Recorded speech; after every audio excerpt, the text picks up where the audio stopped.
What's up, guys, and welcome back to another episode of I'll Call You Right Back podcast with me, your host. My name is Chad Medved, and this is I'll Call You Right Back podcast. It's a good podcast. There's a couple things I wanted to talk about this week.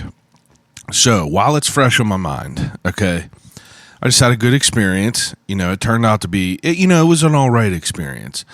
So, me and my wife and my buddy, we go ride our bikes down the city, rip a quick 17, just real quick 17 miles, and then, that builds a hunger inside you.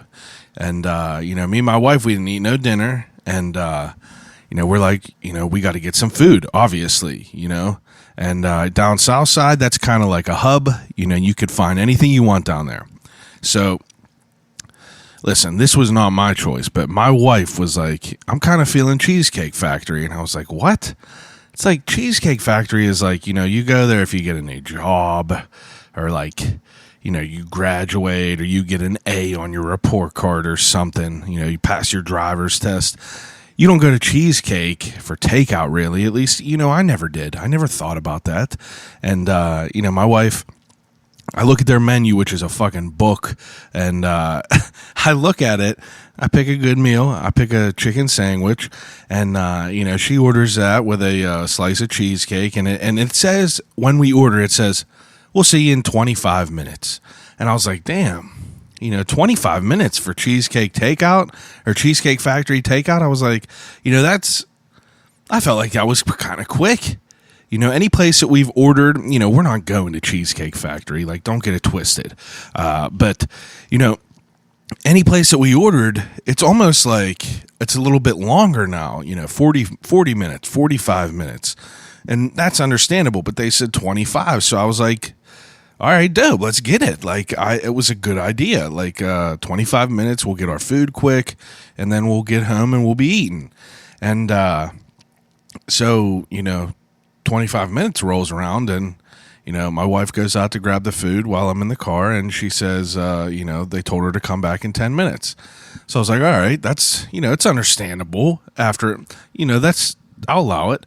And then she waits the 15 minutes, gives them a 5-minute buffer, and then goes back there, and I see her just standing there, and she's standing there for like another 25 minutes. So about an hour and 10 minutes roll by. Excuse me, that ain't Corona. That's that's just me clearing my throat. But she's standing there for 2 hours, or not 2 hours, but over an hour. We're waiting for the food, and I'm like, fucking Cheesecake Factory. I knew it. I knew we shouldn't have went to Cheesecake Factory because honestly, there was a lot of people picking up there. I was surprised how many people got takeout from Cheesecake Factory, but went to Cheesecake Factory, and now I'm going to get hoarse while I'm trying to record this, but had Cheesecake Factory, and we're sitting out there waiting. We're both just like, it's building. The annoyance is building, and it's understandable. I get it. I don't really complain about restaurants and shit like that. But don't tell me 25 minutes and wait and be an hour, because I'd rather you just tell me it's an hour in the beginning. Then I could make the decision if I want to proceed with the order and wait an hour. Sometimes people don't got nothing to do. You could wait an hour. But sometimes, like tonight, your boy was hungry. I wasn't going to wait an hour. So I got. They got me. They were like, oh yeah, we'll be ready in 20 minutes or 25 minutes. Come on down. Well, hour rolls by, wife gets the food. We're just gibber gabbing in the car, just like, God damn it, we're waiting around here. Giving the whole 10th degree, or whatever the hell that expression is. But that right there, that experience of waiting for an hour, I was like, I'm gonna hate this experience eating Cheesecake Factory. I was like, this food's probably gonna be garbage, and I'm gonna start getting fired up. But I just got done eating, and it was pretty great. I have to admit, Cheesecake Factory was pretty great. Again, don't tell me 25 minutes, but food wasn't bad. I got a fat old slice of cheesecake in the fridge just waiting for me, chilling while I'm recording this intro of this great podcast this week. And, I was looking for, as I was riding my bike, once I was done, I stopped at the gas station and I was like, they carry Turners here. Went back there. I was like, limited edition, limited edition, limited edition, limited edition. Ain't there. Of course not. And then today I went to another gas station by where I work. They told me they sold out of the chocolate banana flavor that they just put out the other day. Turner Dairy Farms puts out limited edition flavored milks, and their brand new one is chocolate banana. And I have been trying to get my hands on it. It's like trying to catch a shadow or something like that. You just can't do it. But I am still on the hunt for the chocolate banana milk. Again, I think that it's going to be better than the birthday cake, but I have yet to try it yet. You know, I can't find it, and it's pissing me off. I'm going to venture out this weekend and find myself a pint of that chocolate banana Turner milk. But any place that sells Turner's products, go and try to find some. I mean, it's like Willy Wonka finding a golden ticket, I would feel, because I've been looking at all these places, and a couple of them told me it was sold out. A couple of them told me that they haven't gotten it yet. So, I mean, I'm just playing the waiting game. But I know once I do find it, the wait is going to be worth it. But go to your spot that sells Turners. If they don't have it, ask them to get it in. The worst they could say is no. But as always, I'm pumped to work with Turner Dairy Farms and all the people over there at Turner's. You know, the people who created Turner's Premium Iced Tea. And I have to admit, since last week I talked to Lysol. I did the What's in the Cup. He brought me in, he put me on to Diet Turner's Tea. And I don't think I've ever had it. And it was banging, and that's what I've been getting every once in a while now. So hop on over to your corner bodega and grab yourself a ice cold Thug Jug. But the reason that everyone is here this week, we have a absolutely ridiculous episode of the podcast. I put it on my story that this was a top 5 episode. And it was. I mean, I did not know what to expect, but it was insane. So as I watch, I watched a couple movies that got me starting to think about, wild animals. You know what I mean? Like I watched What We Do in the Shadows, and there's a bat flying around in the house, and I'm like, all right, what would I do if there was a bat in my house? Who would I call? That would be a dope interview, right? I would want to talk to that person. Well, the Facebook machine. I went on there and I was like, does anyone know anyone that like corrals rabid raccoons, squirrels, skunks, snakes, all this? Sure enough, less than 5 minutes, someone commented a name, and I go and I do my research, and I find this guy by the name of Zack Bradley. And he is, I mean, the dude is wild. Veteran, all right? He was in the National Guard. All right. And he has been working in wildlife management for I think he said, maybe 10 years, I think he said. He's a young dude. He's just a young guy out here, started his own company. And, I hit him up, PGH Wildlife Management, Pittsburgh Wildlife Management. And I could not be more excited about the episode. He came over. I was like, hey, man, you want to talk about what you do? Come on over. And he was like, yep, I'll be over. We sat down and we talked for a good bit. And it was just, we talk about being in the military. And we talk about what that was like, how he got into that. We talk about growing up in a really, really small town and like what you do in really small towns like that. And then we talked about how someone gets into wildlife management. And that's what I asked him. I was like, if you don't know someone and you're just like, I'm going to start grabbing rabid raccoons for a living, I wouldn't know how to approach that. Like if someone was like, I got a raccoon on my porch and it's pissed, and I need someone to get it, and they called me, and I would be terrified. I wouldn't know. My first time doing this on the job, I'd be like, what the hell am I going to do? Like, what do I need? Like, is it going to be crazy? And then you see these videos on YouTube of people trying to feed raccoons, and they just go buck wild, and it's just like, God, I wanted to know who dealt with these things. And Zack was just like a super cool dude. We got along. We got along great. He tells me about like what kind of some of the regulations are as far as like wildlife management. We talk about the process of like working for a corporate version of this and kind of like migrating all of that skill and like expertise into being his own business and how it kind of is built from there. And we talk about just like, he has a ridiculous amount of stories. His dad got bit by a monkey. He just like recently he went and had to get this rabid raccoon from out of some lady's bed. He said she went to sleep, couldn't hear. He said that she was just seeing blood around. I ain't even going to tell you the story. Listen to the episode. I'm pumped about it. Without further ado, episode it's episode 130. We're getting up there in episodes, and I'm pumped about that. But episode 130 of I'll Call You Right Back podcast was Zack Bradley of Pittsburgh Wildlife Management.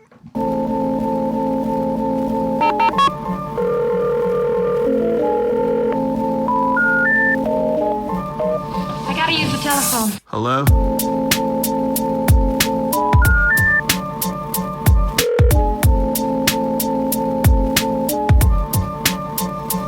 Telephone. I'll call you right back. Call you right back. Telephone. I'll Call You Right Back podcast. Used to it or whatever? Right. But, in the simplest form, it's just two people talking. yeah, that's all it is. It's very, very relaxed. If you think too much into it and you think about everyone else that's going to listen to it potentially after the fact, Yeah. you might psych yourself out. But Yeah, you psych yourself out, but it's like in the beginning, whenever I started this, I was like, man, like I hate listening to my voice. Yeah. I hate all that. And then you have everyone that comes over Same. and they're like, oh, I hate hearing my voice. right, I think no one likes the sound of their own voice. Yeah, exactly. Especially if you're like, if you're not someone that listens to your own voice, but like I had to get over it pretty quick. Yeah, It sucked in the beginning though, for sure. That's everything that you do is talking. So I know. if you didn't like talking, you'd be in the wrong business. That's true. So I came across you through a mutual friend. I never thought that it would come as easy as it did. And I have to tell you, I think the reason that I even thought about this was, you ever hear What We Do in the Shadows? It's a TV show. It's about vampires. I have not heard that. It's a show on FX now. Okay. It's probably the funniest show on TV right now, but it's just like about these vampires that Right. live in, it's modern day times. Yeah. And it's a comedy and they live in Staten Island. Okay. So That sounds wild. it's hilarious. But like I was thinking, there was the dude turned into a bat and he's Right. flying around the house. Right. And they were like, oh, how do we get it? Like someone was freaked out. And I was like, I wonder like who I would call around here. Yeah. If in someone, real life, yeah, who handles that? yeah, like who handles that? If like a bat comes in, because I have a good friend who had a bat in his house, and him and his stepdad were like, they said chaos ensued, and they were just both terrified. And I just was like, who around here could I talk to that is in this field? And I was like, I'll throw a line out on Facebook like I usually do. Like I wanted to talk to a funeral director on Facebook. Yeah. Someone know a funeral director? Tag them. Immediately I got tagged and linked up with someone, and it was like one of my favorite episodes ever. It's pretty neat. Facebook? Well, like just people in general knowing each other? Yeah. Everyone knows somebody that does Absolutely. something. I'm telling you, it was like literally 5 minutes after I posted that. She texted me and was like, hey, one of my friend's husbands is like, been doing this for a minute and said that, like he's pretty cool. Like I could tell you he's pretty cool. So hit him up. And then I hit you up and you seem to be pretty cool. Yeah. And it, like what you're doing, it's always neat to find out like other ways, like other jobs and what people do on a daily basis for money. Like, yeah. Like anytime I'm at a customer's house, like I always ask them like, hey, like what do you do? Like, for the most part, I'll ask them like what they do. Yeah. And then start talking to them. If they're talkative and they're open about that kind of discussion. Yeah, because you could tell. Yeah, it's just neat to know like what you do, how you got into it, like what made you want to do that. That's exactly why I do the podcast. Yeah. It's like everyone has like their own like 9 to 5, and it's like your life is Pittsburgh Wildlife Management. And my life, I work and I design piping, and my wife works at a bank. So it's like our life is so focused on that for 8 hours a day, and then whenever we get home, our minds we'll watch podcasts, movies, do whatever you want to do. And I've always just been super, super curious about a lot of shit. And like, this is just a good excuse because I can never like go up to you in a bar. If I saw you in a bar somewhere and I saw you wearing that shirt, and I can't just talk to you for 2 hours about it because that would be kind of weird, right? Right. But depends on what time of the night it was. Yeah, I guess it's like after a few beers, you probably be super open Lose about track it. of time. So first things first, I do an opening segment with all the guests. It's called "What's in the Cup."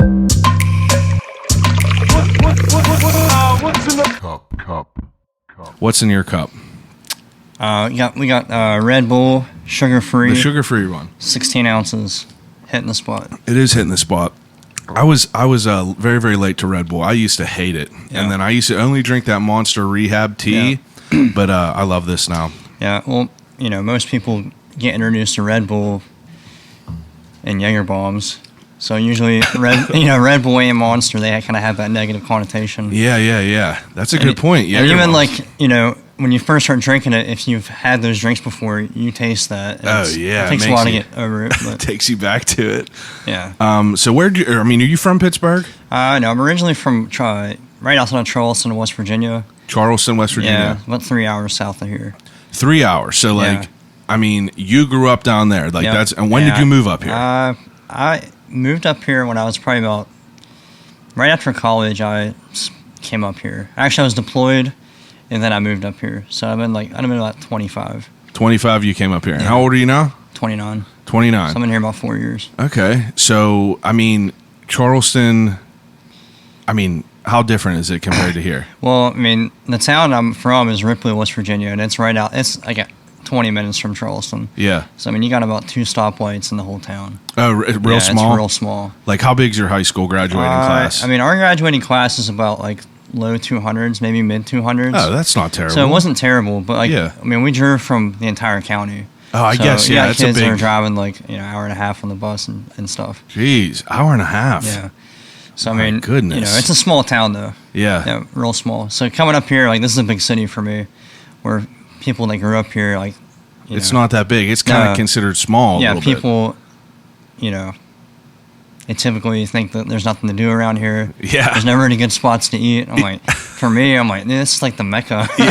Yeah, I guess that would be a good point. I have cousins that live up in Donegal area, Acme, and if we would go up there for a week in the beginning of the summer, that's what we were doing. We weren't going out. Right. We would hit a Walmart or something maybe that's a 40-minute away maybe. Yeah. But it's other than that, you're at home kind of. Right. So you growing up, what are you doing down there in a small town? Yeah, so typically you're, in high school or what do you mean, after high school? No, growing up whenever you were younger. There's not a whole lot to do. are you a sports guy? Yeah, sports. You got to think. To go to a mall, any type of clothing store or any store, you're driving a good bit to get to that store. Yeah. Any restaurant.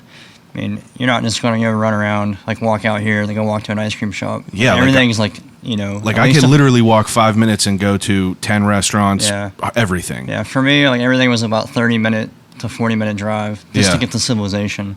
Just to hit a gas station. There is one gas station right by my house, but for the most part, there's not a whole lot to do there. Yeah. Any West Virginia town, there's not a whole lot. Do you have internet?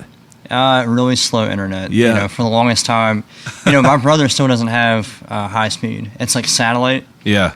So it's not like your traditional Wi-Fi.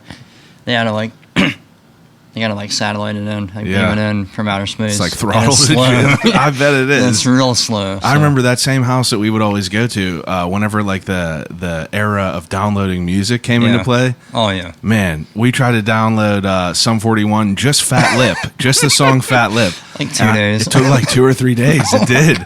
And then you would download it half the way and you would preview it and it would be a terrible, shitty quality. Yeah. And you're like, damn it, I got to erase that and do another one. Imagine trying to watch Netflix nowadays back home. And that's how crazy. It still is. And Pittsburgh's getting fiber optic cable and stuff. 5G. That's what we got. Well, we got Fios, which is it's fast. Internet's fast. I couldn't even imagine it's like now we're just so used to it, but like back then, it's like holy shit. Like remember AOL and like AIM and stuff. Yeah, it's like you couldn't be on the phone. You couldn't be on the phone and be on the internet. At the same time. It's crazy. I remember we had 2 lines. Like we had a side line that would like it was just for the internet, but there was still a phone there.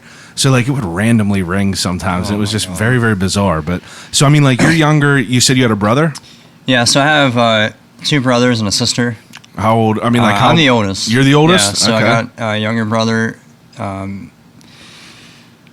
He lives in California. He's in the Air Force. Yeah. Active duty officer. Yeah. My sister, she's living in Texas, kind of doing her own thing. And then my youngest brother just graduated from college or high school like last year.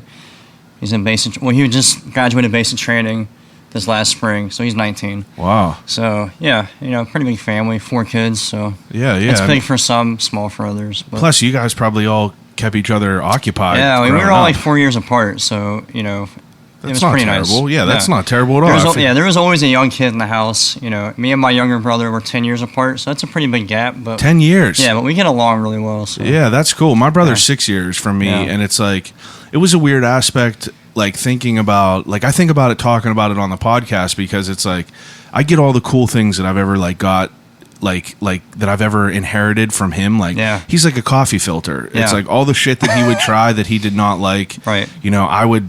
If he, I remember he tried yo-yos, loved yo-yos. I immediately loved yo-yos. Right. Weird shit like that. If he didn't like it, it wasn't for me. Right. But 6 years, it's like I'm in 6th grade. He's a senior. So it's like, difference. Yeah, it was a big difference. But like, I even think about like, me coming up in high school and him just kind of always being at college. Right. But we were still close though. But 10 years, that's a significant difference. Yeah, for sure. I mean, he just graduated high school, and I've been kind of doing my own thing. So. That's cool though. I mean, like it's cool that you had that like to come up with. Yeah. Now I'm curious because I kind of always just like piece together like a situation like where you grew up. The only thing I have to like kind of put in perspective is like my cousin who lived up there in the sticks, kind of. Pretty much, probably pretty similar. Whenever you were younger, like what we did was we just played like Nerf guns, like war type shit. We played in high school. We played a lot of paintball, like out in the woods. Oh, that's awesome. We always go hunting, in the fall and stuff. Yeah. Let's see. We used to with a paintball gun. We only had 2 because his parents wouldn't let them get paintball guns. Right. So it was my cousin, his brother, and me and my brother with 2 paintball guns. We had 2 paintball guns. So what we would do is we would wait until it would get dark, right. And we would all wear a mask and then a headlamp, right. And you'd only get 1 hopper and 1 tube to refill, right. And you would get 3 hits and then you'd be out, right. So you would just be sitting there in like the cornfield and you would just see. And just like a little light flying by. So like you couldn't just spray it because like if you were out, you were out. And that was the funnest. My brother found an old shower door in the woods and he like put it up like a riot shield. Right. And he was like walking down and I was like, I'm fucking shooting you, dude. Like I'm definitely shooting you. He's like, no, you ain't. And like, but like you had to make your own fun. Yeah. There. You got to be creative, just building forts in the woods. Oh, yeah. Just doing dumb shit. Doing dumb shit to pass your time. And being creative with it because you don't really have a whole lot of absolutely options, so. Absolutely, you got to. So I mean, like you're I mean through childhood, I'm sure it's regular shit. But like high school, are you playing sports? Like what are you doing? Yeah, there? So I played baseball growing up, like pretty much since T-ball. Yeah. So all my life played baseball, and then my senior year I quit the baseball team and I played soccer. Oh, okay. Which is like a huge change for me. Huge. But it was still sweet. Like I wish I would have played soccer earlier on. Yeah. Underestimated it. But then joined the military right out of high school. Actually, I joined my senior year, so my parents had to sign for me. Really? Yeah. Did you have family that was in military? Yeah, my dad was. Okay. And so when you're 17, you can still enlist, but your parents have to sign a waiver for you. Yeah. So that's what happened. And then obviously you can't leave for any training until after you graduate high school. Now, like through high school, did you know you wanted to be in the military? No, it was, kind of one of those things where college is expensive. Yeah. And you either go massively in debt going to college, or you join the military. Yeah. Join the Guard was the best option for me because it's kind of part-time. You were in National Guard? Yeah, and I'm actually still enlisted now. So now, what is that compared to going to like the Army or something like that? Yeah. So basically, the way to look at it is there's pretty much three components to the military. Besides Air Force, Army, Marines, and all that. You have your active duty component, reserve component, and then the Guard. So the Guard, is part-time, just like the reserves. Yeah. The Guard is more attached to the state.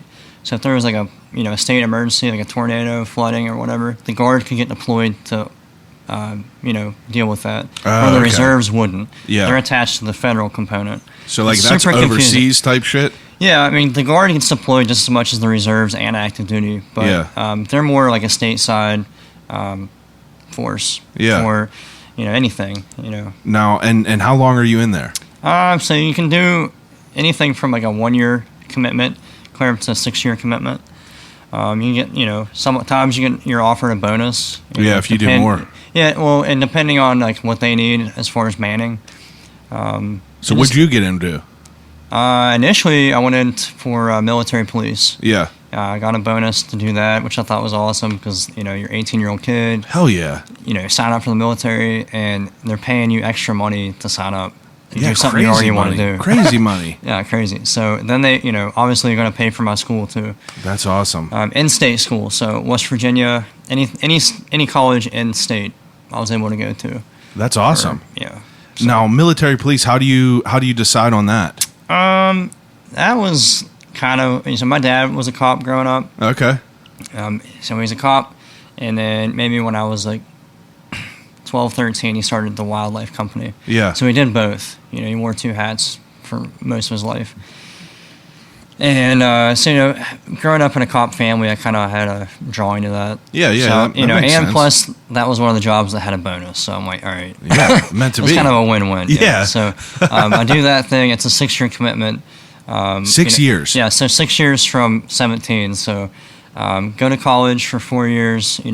Do my thing, and then I get deployed right after I graduate college. Wait. Let me rewind this. So Yeah. you enlist when you're 17 years old. Okay, you have to wait until you graduate before you get deployed. Can't even like go to basic training.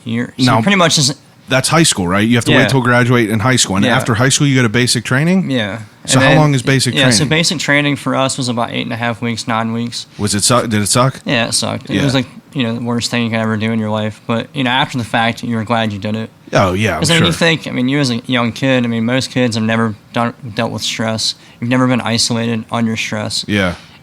That's what that is. It's you're isolated from everything that you're comfortable with, and they put you under immense amount of stress. Oh, I bet. And each branch is a little bit different, as in length and what they deal with, at basic training. Yeah. So then from there you go and you do your job training. So for me it was military police. So I went straight from there to what they call a technical school. Yeah. For military police. So then they train you and show you how to do your job. Now, whenever you do this is all before West Virginia. Is that West Virginia University? So, that was so. I did like a semester at community college back home. Yeah. Until I left, and then I left, did my thing because that was a 6 to 7 month stint. So I kind of missed a semester, actually 2 semesters of college to do that. Do that, come back. I do a semester at home again because it was kind of a weird timing and. As far as getting enrolled at school, it all takes time. Yeah. So, then I went to WVU. Okay. What'd you go there for? Business management. Okay. So I kind of always wanted to run my own business. I just didn't know what. Oh, that's the question of the world, yeah, right? And I was always envious of my friends that always knew exactly what they wanted to do. I never could understand how they figured that out. Yeah, man, it's wild to think about that in high school. It's like they already know. And what are you going to do? Are you going to $100,000? Like you have to do it. If you don't do it, you're Right. going to be a piece of shit. Right. And they're like trying to scare you into shit. Yep. And, you know, it's crazy too. I don't know how your high school was, but, you know, our high school was really pushed college on everyone. Or if you don't go to college, you're not going to be shit. I talked about this crazy. too. I think we graduated with like around 220 people. Yeah. I went to, are you familiar with like Elizabeth Forward area? Like Thomas Jefferson kind of? No. Like, well, yeah, you probably wouldn't know. But it's kind of like a, you know, it's kind of a smaller, like farmy type town. Right. And I've talked about it numerous times. I went to a technical college. If I wouldn't have signed up to do like CAD classes, I would have never even known about it. Yeah, it's like they incredible. they never lead you down that path of choices. Right. It's like they just lead you down that College, path. and they shove it down your throat. Yeah, It's crazy. Like, you know, being a young kid, you don't have any experience. You know what your parents do, and you might know what your friends' parents do, but typically you don't. You know, you might know what your coaches do for a living, but like, you don't know what jobs are out there, what pays And good, you and don't what care pays, back then. and you don't. Like, you want to run out with your friends and hang out with whoever. Yeah, you know? you do not care about No. learning about and even thinking about that. No. It's like I remember the frame of mindset I was in high school and thinking about like, you know, what I wanted to do in college. And it's like, you know, think of the whole aspect of like if you have a family that grows up in a completely corporate environment. Right. Dad is like, you know, a banker, mom's a banker or whatever. And it's like there's been no exposure of like entrepreneurship and like owning your own business. Sure. So as a kid, an adult has so much control over you, not necessarily like they're going to like tie you down, but like mental Yeah, it definitely has a lot of influence. influence. On you. And that's a better word, influence. But it's like, you know, I feel like that's what you rely on is like your high school to try to, you know, provide you these options rather than just being like, if you don't go to college, you're going to be flipping burgers at McDonald's. Yeah, it's crazy. And, you know, I didn't even realize how prevalent unions were until I moved up here. Like, the union industry is pretty big, and, you know, you can make a hell of a living doing union work. Oh, like, yeah. Some of the, you know, I'm not union, obviously. I never worked a union job, but a lot of my friends do. You know? There's different heavy various operators unions. Yeah, pipe fitters, steam fitters, all that. And, like, they make crazy money. And, like, if I would have known that from the get-go, you know, I might not be where I'm at today. I might not be doing wildlife work. But, you know, just going back to high school, you don't have a lot of influence or exposure to different stuff. You don't have a data pool to pull from. No. And, you know, you have one guidance counselor for your high school. That's, you know. I'll tell you right now, my guidance counselor was not a good guidance counselor. She was just... Ours was not either. Yeah, it wasn't good at all. I remember going in there and like, you know, they just feed you a fucking aptitude test and you're like... Yeah. It's like, what is the point of this even? And it deters someone from that experience. You're like, this person doesn't even really care about what's going on. And then a lot of kids go to college because they're kind of told they have to, and they either don't excel or they flunk out, and then it puts them, you know, that's a bad way to start your life because you're just starting out and you're 19, you flunk out of college because you don't understand. That's what I did. Necessarily why you flunked out, but like not everyone's built for that. Like, and there's nothing wrong with that. Yeah, you're allowed to not go to college and still be successful. You know what I mean? I went to Slippery Rock for a year. My first semester, I got all A's and B's, and then I hated it, dude. Right. Like, I hated living up there. Yep. You know, like I hated being away from my friends. Right. I would come home every weekend, Yep. and I just did not care to put in the work because I was young and I just didn't care. And if your head's not in it, you're just setting yourself up for failure. Then I went to a technical school and I graduated with like a 3.8 or a 3.9, and it's like... And that's the thing is, like, I mean, there's so many kids out there, you know, young adults that if they were, you know, had exposure to the trades, I mean, that's why there's a huge trade shortage is because college is shoved down everyone's throat. Exactly. It's insane. It's wild because like we're almost like taught to think of like, you know, union work as like almost like a second option. Yeah. You know, like I remember my dad like growing up, like my dad built houses his entire life, like worked hard, blue collar, like, but his body's destroyed now. Right. So I remember growing up, he would always tell me like, you know, school, it's always school, get paid to sit in the AC. Right. And I'm like, yeah, that's dope. But it's like, is it fulfilling, you know? And it's like, go ahead. Oh, no, go ahead. I would have never known anything about unions until a kid that I was friends with in high school. His dad was in heavy operators union, and then he was, you know, he was in there young. Like he was the first person I ever knew that got in there. And now I just looked at his Facebook today. He came up. He's fucking killing it. Oh yeah, making it's crazy. Bank. Oh yeah, like there's a lot of kids get in there young.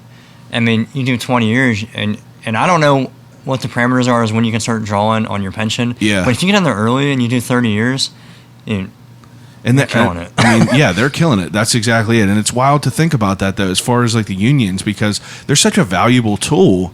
They're essential. You have to have them. Yeah. I mean, everything that we do, to build those office jobs, you got to have union work. These are all union workers. Yeah. For that 4-year college degree, someone had to build that office. Yeah, someone who didn't go to school for 4 years. For you to make $30,000 a year with a 4-year degree. I know. Some union guys making double that. It is crazy to think about that. I mean, so you obviously have like a good idea of things. So you go to school for business management, and then what? You get deployed? Yeah, so I get deployed right off the bat. Like I do my finals actually a week early, so I can go to training to deploy. So I wasn't even able to walk at my college graduation. Really? Kind of sucked. You do 4 years, then you can't even. Yeah, you can't go reap the benefits. Is it like right when you graduate, you're out? Yeah, it was like a week after I did my finals. I was in Nevada doing pre-deployment training. Wow. How long is that? So ours was about a month. It just depends on your job and where you're going. Yeah. So I mean, some people that are would get deployed to Afghanistan, they might be going longer than a month because they're going to have a more involved deployment.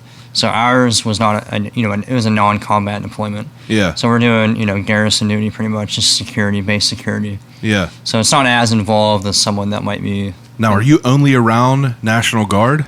It's mixed. So we got deployed with a bunch of different units from different areas, and active duty guys. Yeah. So they kind of piece you together to create a deployable unit that then goes over. Now, let me ask you a question. I'm curious about this. This might be a dumb question, but is there any sort of discrimination between the arms of the military? Like, are the Army people fuck the National Guard? They're like half-assers. Yeah, I mean, there's definitely you have your. I call them the gatekeepers. Yeah. There's definitely gatekeepers in every threshold of the military, whether it's Army, Air Force, Navy, etc. Oh, yeah. There's always that bickering, but then there's always the active duty National Guard component of it. I mean, they train and do their shit every day. We do it 1 weekend out of the month, and they can't. Before we get deployed, we do it for a month, and we go over. I mean, most of them are just jealous because we get a normal life. We don't get stationed in a million different places around the world. We get to stay home with our family where we're comfortable at. Yeah. Do a normal job, and then whenever duty calls, I hate to say that word, but when duty calls, you're able to go and do it. I was always curious about that though, because there's the people that are in everything. If you're a rapper, if you're a podcaster, it's like that dude's a fucking hack. Yeah. There's always somebody. It's in every group, in every industry. There's people. That's interesting. So I mean, now where'd you get deployed to? So are you familiar with the Middle East at all? I know where United Arab Emirates is. Yeah, so that's where I was deployed to. Really? Yeah. Wow. One country. That's awesome. Well, my cousin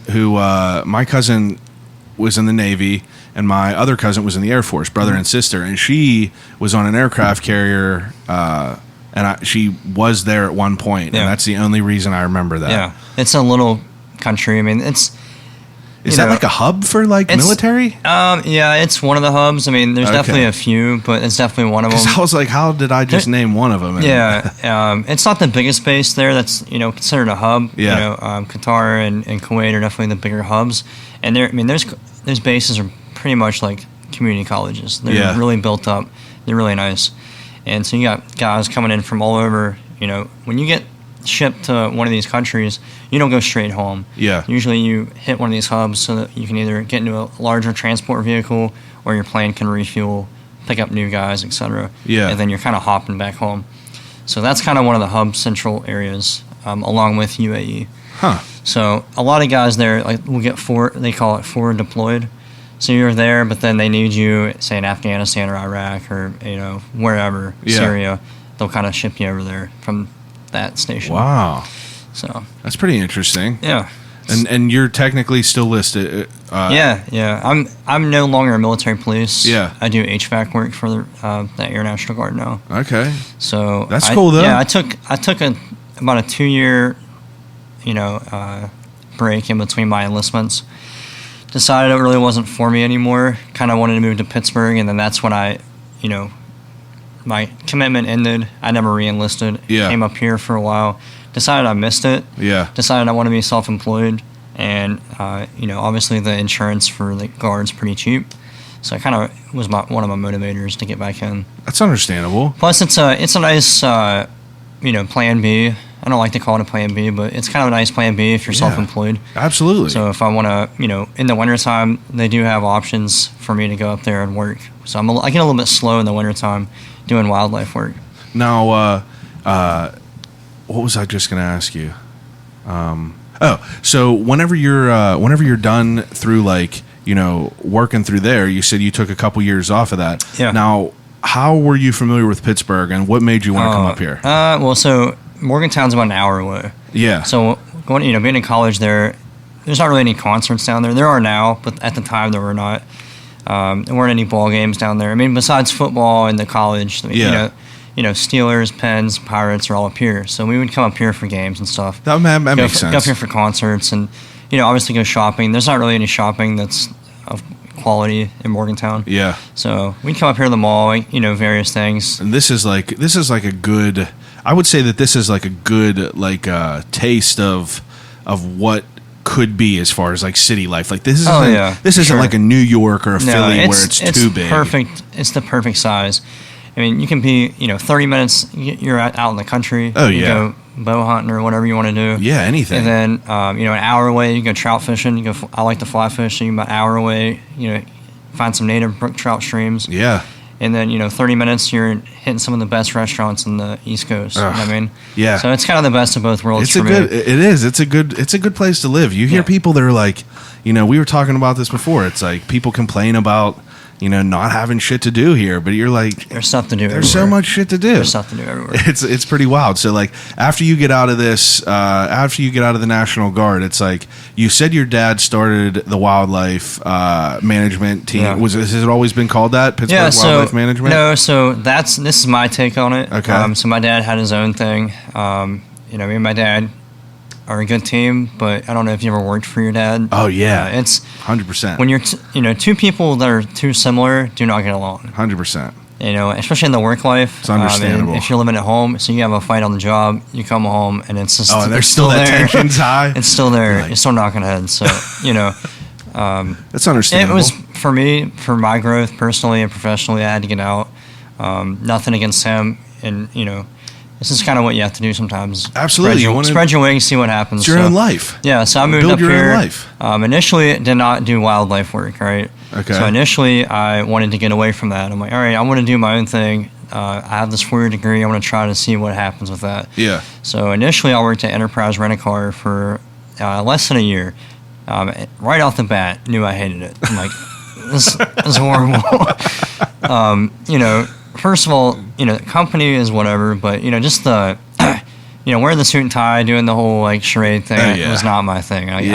My entire life, I've worn Carhartt jeans and been outside working on ladders. So I was like, I need to get back to my roots. So, I had this discussion with my dad, obviously. Now, did he do the same type of thing, or was he? Yeah, same exact thing, Okay. but just in West Virginia. Yeah. So I moved back home temporarily to retrain and kind of get refreshed on different techniques and just get back in that mindset of doing wildlife work. Then I moved back up here, worked for Terminex for a year, just because I didn't want to open up my own company right off the bat. Now, is that just like Terminex, bugs? does bugs and wildlife work for the most part. So I wanted to kind of gauge how the market was in Pittsburgh. Yeah. It's kind of foolish to go to a new market and think you can just start a new business and run it exactly how you're used to in another state. Yeah, absolutely. So that was pretty huge for my development, just learning how the wildlife market is in Pittsburgh, learning about the customer base, what they expect. Obviously pricing's a lot different too, compared to the price models in West Virginia. So worked for Terminex for about a year, and then it was just time for me to start my own thing. So, from the get-go, I wanted to start my own wildlife company. It was just kind of, it took a couple of years to get to that stage, coming back home, working with my dad, coming back to Terminex, working for that company, and then starting my own company. Absolutely. So, started my own company. Initially, that's probably the biggest thing. It was, the first hardest thing was thinking of a name.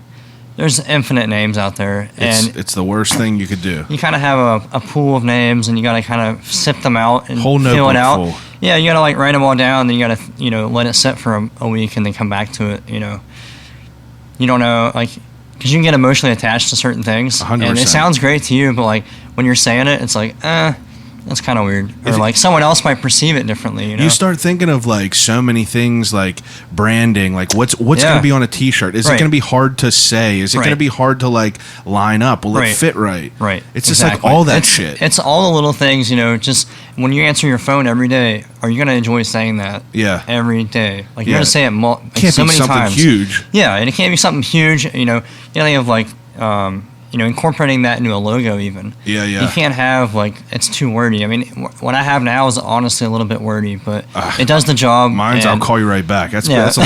It's a lot. Yeah. So I got you. But now let me ask you. I'm curious. Like, how does your dad get into doing this shit? Yeah. So it all started. My dad was a cop growing up. Yeah. He was obviously an outdoorsman, big hunter, and a lot of his friends were DNR and Game Commission guys. What's DNR? So in West Virginia, they call it the DNR, and I forget what that stands for, but basically it's the Game Commission. Okay, yeah. But in West Virginia, they're in charge of wildlife enforcement. So fishing regulations, licensing. Obviously, nuisance wildlife calls is a bulk of their job, but they don't really do that. They don't do trapping. They don't do removal.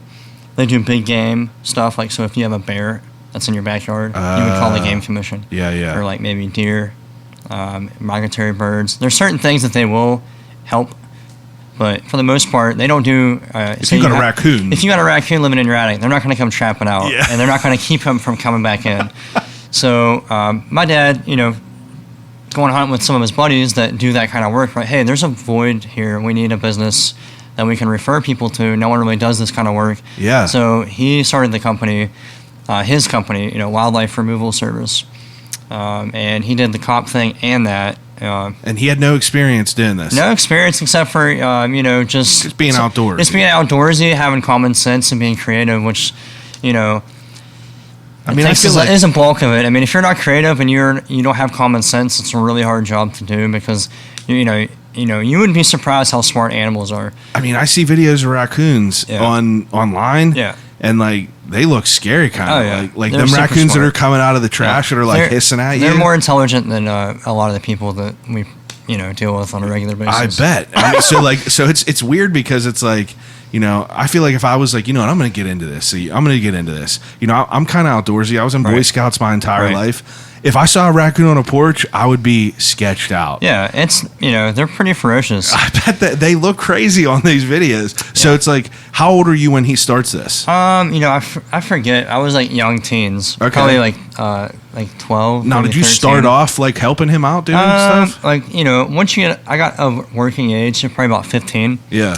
I was kind of forced into it. Yeah. Not really forced into it, but it's like, it's a family business. You're going to come to work today. You're going to come to work this weekend. I need your help, and you don't have a choice. So, I was getting paid for it, luckily. So, but And then it kind of progressed to like in high school. It's like, hey, it's Friday night, and we got a call about a bat coming in someone's home. My dad doesn't want to deal with it because he works 2 jobs. Yeah. So he's like, hey, if you go out and do that, you can keep the money. I'm like, hell yeah. Yeah. So I'd go out. I'd go catch the bat in someone's house, and I'd pocket the money. So you're 15 whenever you have your first experience. Yeah. What's your first sketchy experience? Oh man. Honestly, early on. So a lot of the job too is cleaning up. So if you have a colony of bats living in your attic, there's a bunch of shit. There's a bunch of shit in there. Yeah. And that shit's got to go somewhere. So, early on, a lot of my experience too was getting in the attics and getting my hands dirty, getting that stuff cleaned out. So that's probably the worst, big, experience. Just doing those clean outs because they're nasty. There's no way around it. And there's no clean way to do it. You just got to get up there and get the trash bags and flat, transfer shovels, the flat nose shovels, and just. And it's like from the beginning, is he getting calls from for raccoons and bats? Yeah, and everything? I don't really know a lot of the origin story as far as how he initially marketed things, but being a cop West Virginia is a pretty small area. It's about 2 million people, in the entire state. I mean, there's about 2 million people in Pittsburgh alone. Yeah. So, you know, being a cop, you know a lot of people, word travels pretty fast. Yeah. Hey, there's a new company, and, you know, having a police officer as a business owner and a technician that's coming to your house, you trust them, you know. Maybe that's a not. good point. I mean, in today's day and age, I mean, who knows? But, who knows? you know, initially, you know, that carries weight, you know, especially, you know, for me, I'm in the National Guard. So initially, that carries weight. Absolutely. You still have to prove your worth to that customer, but initially, it gives you some validation. Absolutely. People probably feel comfortable. Yeah, now, sure. like, when is it, like, or what are you, like, 17, 18 before you're 17, by yourself? Yeah, 17 or 18, you know, occasionally doing calls myself, you know, more like the after-hour stuff that my dad doesn't want to deal with. Yeah. But, you know, my dad does have a crew of people that would go out and do that. So I was kind of more like the foreman. Yeah. I mean, I wasn't the foreman. They knew a lot more than I did at that age. But, you know, I'm the guy who has the company credit card. I'm the one driving to the job. I'm the one making sure everyone has water. I mean, just doing all the little things that make everything run smooth. Yeah. And, you know, obviously, it's hard to find good help. I mean, my dad has good help, but being a boss's kid, you can't find any better help than that. You actually, you know, you trust that person a little bit more. So, obviously, I was in charge of, like, collecting the payment from the customers and just all the little things that, you know, you don't want just anyone doing that. Yeah. You know, you can't just trust anyone to, you know, collect payment from a customer. That's understandable. Be in charge of a credit card. I mean, and I mean, like, and as you're doing this stuff, I mean, like, did you start enjoying it? I mean, yeah. I mean, I always liked being outdoors, working outside, working in the elements. Yeah. Obviously, it sucks being in an attic in the summer. Oh yeah. But you know, I liked the aspect that, like, you know, certain days we can go, you know, do a job near the mountains, and we might work a half day and go fish the rest of the day. So, like, there's different aspects of, you know, being a small company and having your dad be the boss that, like, are enjoyable that you wouldn't get anywhere else, you know. Yeah, absolutely. Obviously, you can work on the weekends if you want, you know. There's a lot of flexibility, but at the same time, like, you're the boss's son, so they expect a lot more out of you. Yeah. So, double-edged sword. 100%.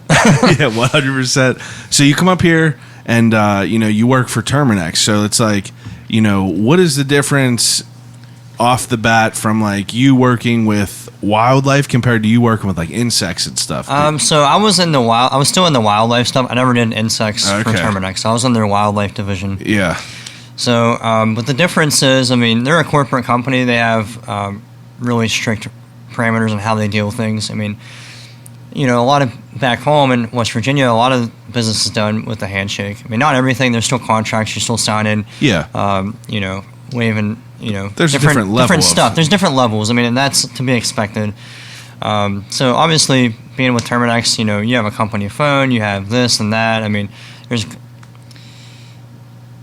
different levels to it. And obviously, the experience is a lot different. I mean, the experience of the technicians. So, you know, they typically will almost hire anyone. I mean, it's pretty bad. I mean, obviously, I had way more experience than most of the guys that worked there, just coming from the background that I did. Yeah.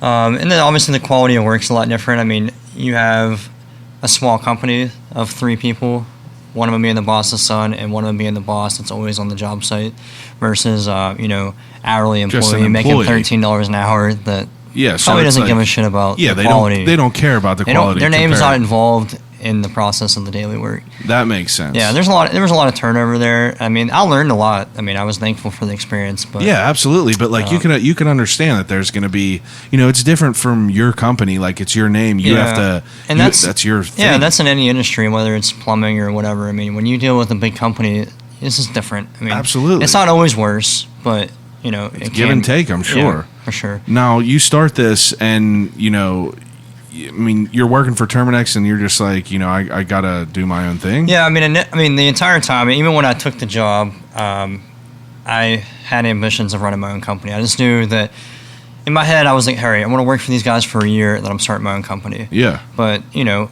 things change. I worked there less than a year.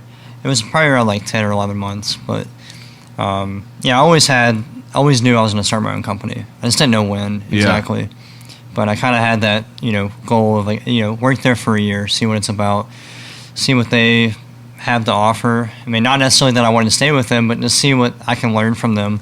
Oh yeah, To absolutely. apply for my own thing. Learn your customer base, learn the market, and that'll kind of help you in your own endeavor. So For sure. So you start this company, and I mean, like, what is it like starting your own company doing this? it was hell. I mean, not hell. I mean, it was just like really. Bunch of hoops to jump through. Yeah, there's a lot of hoops, and like even in college, I mean, I went to school for business management, and I had a minor in entrepreneurship. Yeah. But there's just so much paperwork and weird stuff that you don't learn until you start going through it, and just trying to navigate that by yourself was pretty difficult. A lot of people I probably should have used LegalZoom. It would have been a lot easier, but I didn't. So. Yeah, that's all right. Now you know how to do it the hard way. So now I know how to do it. And then even beyond that, just quitting a consistent job with consistent income Yeah, to security. go do your own thing is pretty insane. I mean, I still worked a day job. I worked a day job for about probably about 8 months until I had a really big job, and I was able to kind of cut the What is a cord on big that. job? 50 bats? No, I got a call from the convention center to do work one day, and I was like pretty insane. It kind of blew my mind. Like, what kind of animals are in there? Pigeons. Pigeons? It wasn't in the convention center. It was right outside. Yeah. Along the sidewalk. There's a railroad bridge. Wow. there. Yeah, I know exactly And what you're talking about. pedestrians walk under there. And I mean, they had, I don't even know how many, like 50 to 100 pigeons just shitting everywhere. It was horrible. Jeez. Yeah, so I mean, that's pretty insane. Like, you ever heard of imposter syndrome? Yeah, it's like you have to fake it till you make it. Yeah, pretty much. fake it till you make it, exactly. And like when they called me, I was like, You're like, oh, pigeons. Yeah, I know all about pigeons. it was more like, yeah, David L. Lawrence Convention Center. I'm like, oh yeah, yeah, I know how to and do you that. gotta, yeah, it's like, it's pretty crazy. And at the time, I didn't have a lot of experience doing pigeon work. That's what's crazy is like Pigeon work. yeah. So What do you do to get a pigeon out of there? Well, that's the thing is that they were living under this underpass. So typically, with most animals, you constrict where they come and go from. Yeah. You either trap them and then you restrict their access, with material. Yeah. Obviously, under an underpass, you can't really do that. And then the actual fact of the matter of like the underpass itself, you have whatever grade of steel that is. Heavy duty commercial concrete. I mean, it's hard to attach stuff to what's already there. Yeah. I mean, it was a lot of learning on the job on that one. I sold it. I was confident in selling it, and obviously I got the job and I did it. And honestly, I had 2 guys come out and help me, but I mainly did it myself. It took me about a week to do it all, but it was pretty insane. Like the whole time, I was like, I can't believe I'm doing this. Like, first year in business, I'm working for myself. I still have a day job at the time. Like, I had to tell. So, you ever heard of Dawn's Appliances? Yes. Yeah. So they're out of Crafton. Great company. Probably, honestly, one of the best company I ever worked for. I mean, obviously, aside from my family business, I don't really count that. Yeah. But, like, as far as like jobs unrelated, great company to work for. But I came to them like, hey, they knew I was, trying to start this company. And Yeah. they knew what it was. They knew this is out, they were my day job, and they were really flexible with it. So I came to them like, hey, look, I just sold this huge job. It's at the convention center. I need like a week off. Like, I'm sorry. And you don't have to pay me. It's not about that. Like, I just need to be able to complete this job. Without being penalized. Without being penalized. Yeah. Like, I don't want to quit. They liked me. I was a good employee, obviously. And then being a small business out of Pittsburgh, all the management there was super supportive and understanding. I mean, just even when That's cool to hear, though. Yeah, I mean, even jumping ahead, even when I quit, they were like, hey, if you ever want to come back, you have a job here. We totally understand your ambitions. You want to start your own company. That's awesome. They're like, go get it. And That's it was so it was the sick. smoothest transition from like leaving a job ever. But Hell anyways, yeah. so I land that job, and then I'm able soon after to actually end up quitting at Dawn's. So it's pretty wild. I mean, that was my first big job, and like it was just surreal. And I kind of had imposter syndrome. I didn't feel like I didn't even want them to know like how small I was. I mean, Yeah. I literally I had like a little Nissan Frontier that I ran out of with a ladder rack. I mean, as small as you can get. And Yeah.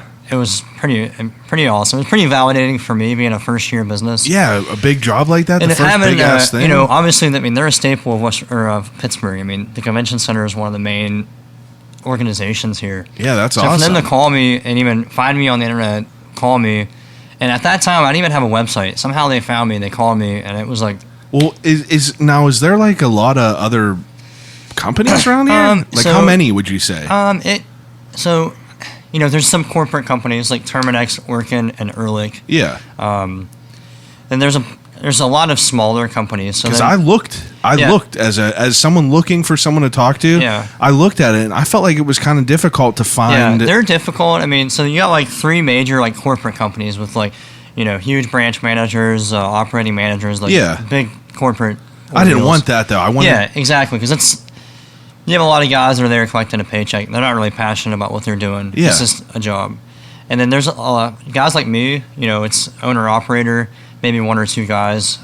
There might be probably 4 or 5 people in businesses in the area. So it's not too crazy. Yeah, there's enough work here for everyone without That's anyone awesome. stepping on anyone's toes. I mean, there's jobs that we we'll Yeah, you're not going to slash people's tires. Yeah, to get exactly. The jobs. We're not intimidating people. The pigeons are mine. Yeah, exactly. But I mean, every once in a while you'll get outbid or you'll outbid someone. I mean, there's still that. There's definitely overlap. It's a competitive market. Exactly. There's overlap, but it's not like plumbing or HVAC or electrical. Oh, yeah, When you go to worse. Home Depot, you're going to count like 25 electricians. Like, Oh, it's yeah. a great career field. I mean, they get paid good money, but there's a lot of competition in the owner-operator segment. I mean, for guys starting their own business and trying to go out and compete, I mean, there's a lot. It's really saturated. Yeah, and it's hard to beat someone with experience. Yeah, and I mean, how much different can your business be from the other electrical company or whatever? So for us, I mean, there's not a lot of companies that do it. Now which is awesome. Pittsburgh Wildlife Management is just you. That's me, and I have one guy that helps me part time on the weekends. That's awesome. I'm trying. There's another guy. I don't want to say, but he still works for Terminex. He helps me every once in a while. I'm trying. Yeah, he's a little older, so I'm trying to get him to quit. I don't think anyone from Terminex is listening. Oh, to this. hopefully not. Yeah. So I'm trying to get him to quit Terminex. I mean, he's kind of older, so I'm trying to get him to quit and kind of work part time for me. You know. So we're looking at maybe in the next couple of years him quitting there and then kind of transitioning it over into like that's awesome though, like semi-retirement, which is great because he has a lot of experience doing what he does. Yeah, and you can just call him whenever you need some extra help. Exactly, and what's crazy is we were actually partners at Terminex. And him being a reliable person that I mean, like, dude, if I got some extra work, I'll call you. Yeah, exactly. That's awesome. Yeah, that's key. I mean, for me, the one main reason it's just me. It's hard to find good help. Yeah. And I'll be honest, I haven't really looked super hard. I haven't put ads out. I don't really want to bring on just a random person. Like, I want to bring on someone that's passionate like I am. Wants to learn. Yeah, wants to learn and wants to get up in there with a bat. Yeah, wants to get in there. Wrestle a raccoon out of someone's house. And someone that has passion for good work. And everyone wants to get paid a lot of money to do average work. Yeah. I get it. It's hard to find people that are reasonable and committed and want to show up. That's I'm sure that's across the board. Yeah, it's in any market, and that's one of the biggest struggles for a small company is to find good help. But honestly, I'm comfortable with keeping it small and turning away work if I have to. Yeah, it's a natural bottleneck. And plan it out. I mean, obviously, just get comfortable with scheduling. Like, hey, I can't come out for 3 weeks, or hey, I can't come out for this amount of time. Be comfortable with that. But also, if you got to go out on a Sunday, be comfortable with that too. Yeah, go out and get it. Go out and get it. That's literally that's sick though. I mean, like, so you have this pigeon job, and how many years ago is this? This was 3 years. So I've been in business 3 years now. Okay. So it'd be more like 2.5. So 2.5 years ago, you have this big pigeon job. Yeah. And after this pigeon job, like, that's kind of like the idea, like, all right, this is going to work. It's kind of like, that's when I was like, all right, I can make some money doing this, and this is going to work out. Like, because you just never know. Like, I had, plan B's, plan C's, plan D's. You got to. Because I didn't know. And my dad always, he was in my corner the whole time. Like, hey, this is going to work out. It worked out for me. There's no reason it can't for you. Yeah. and I had that. I knew it was going to work, but at the same time, you got to be realistic and Absolutely. know that most businesses fail within the first 3 to 5 years. So the fact that we're going into year 3 and full steam, You're like, let's get it. Yeah, and it's just gotten better every year. So Now, what do you do with 100 pigeons? Like, where do they go? Technically, we're not allowed to trap the pigeons, which is weird. So in Pittsburgh, the city limits of Pittsburgh, and they just passed a new ordinance that you're not allowed to trap the pigeons. You're just allowed to direct them? You're not allowed to do anything to them. Really? They can just pretty much do have to whatever they deal with want? them. Yeah. They have more rights than humans, which is insane. There was a lot of speed bumps during that job. It Yeah. was not a smooth job. All right, well, that's fine. Certain people from certain industries came out and, made, said certain things that, they didn't agree with what I was doing, basically. Okay, that's fine. It just happened that, one of the leading PETA people worked around the corner. Oh, and so they found out that I was God. trying to relocate pigeons, and it was a nightmare. Now, go ahead. And at that point, that's when I realized I needed a separate phone for business and for personal. Yeah. Because they were blowing me up all hours of the night, harassing me. Oh my God. So I was like, all right, I need to get 2 phones. So at that point, I was like, Now, I mean, so obviously that's one different job, but it's like, now, as far as I didn't even think about all the rules and shit you have to take in consideration. That's the main one. I mean, obviously the game commission, they give us our license. Yeah. They give us the power to do what we do. Yeah. To control and manipulate and relocate animals as we see fit. Now, are you allowed to just take I think my wife, there's no fact to this from what she said, but I want to ask you to know. She said that you can't just take a groundhog and take it somewhere and drop it off somewhere. Yeah, you're not allowed to do that. Really? Yeah.